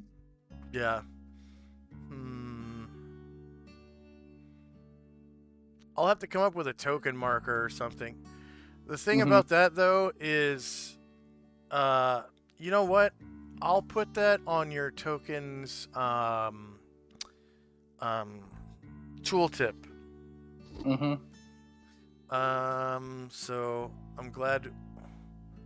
Let's see. So we got. So you also need a blue aura because you can turn invisible. So that's another thing that I didn't give you. So 1 foot blue circle. Save settings. Okay, and then in your tooltip, immune to level 1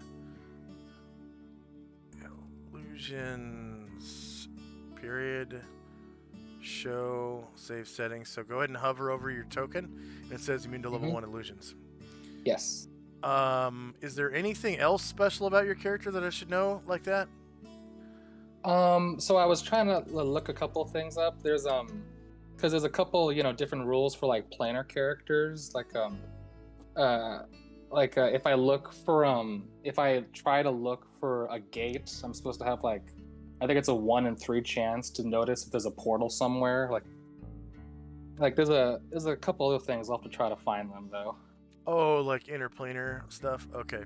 Yeah, they're just for like the planar stuff. Okay, so I'll save this new token to your character sheet real quick since we made changes. Delete the old one. Use selected token.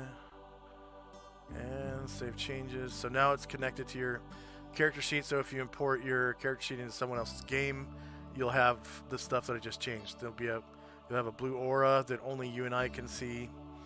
And your tooltip will say immune to level 1 illusions. Nice. And Awesome. then, did you put your immune to level 1 illusions on your saving throws? On my saves. Yep. Okay, good. All right. That portals thing, it would be so rare. I know, that's like one of those things where like unless I was doing it all the time to like every window, Yeah. So it's a 1 in 3 chance passive, and then active it's even stronger, or what? Is it always 1 in 3? I'll have to double check. I'm pretty sure I think it has to be active and it's 1 in 3. And maybe it's Okay. passive 1 in 6. I'll have to double check though. Okay. All right. Sweet. Let's see. For our viewers, thank you very much for watching. Please like, share, and subscribe. Hang on, I want to raid another channel.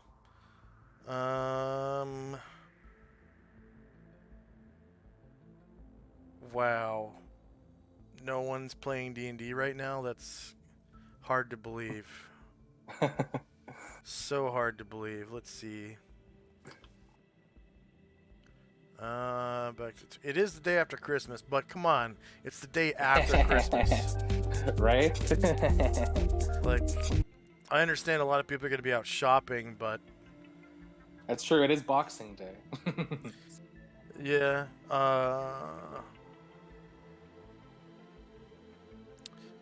This game, let's see. I want someone who has dynamic lighting and is using Roll20.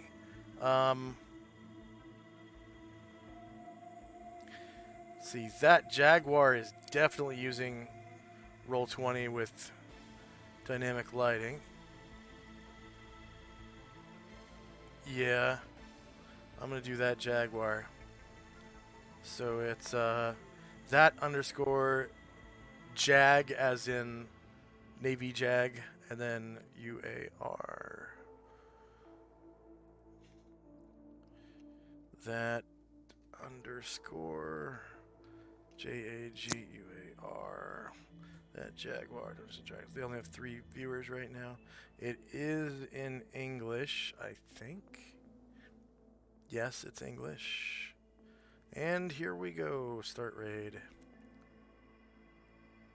3,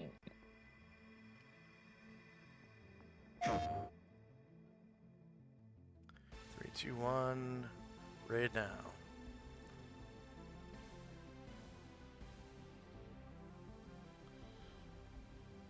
Okay, now hosting that Jaguar.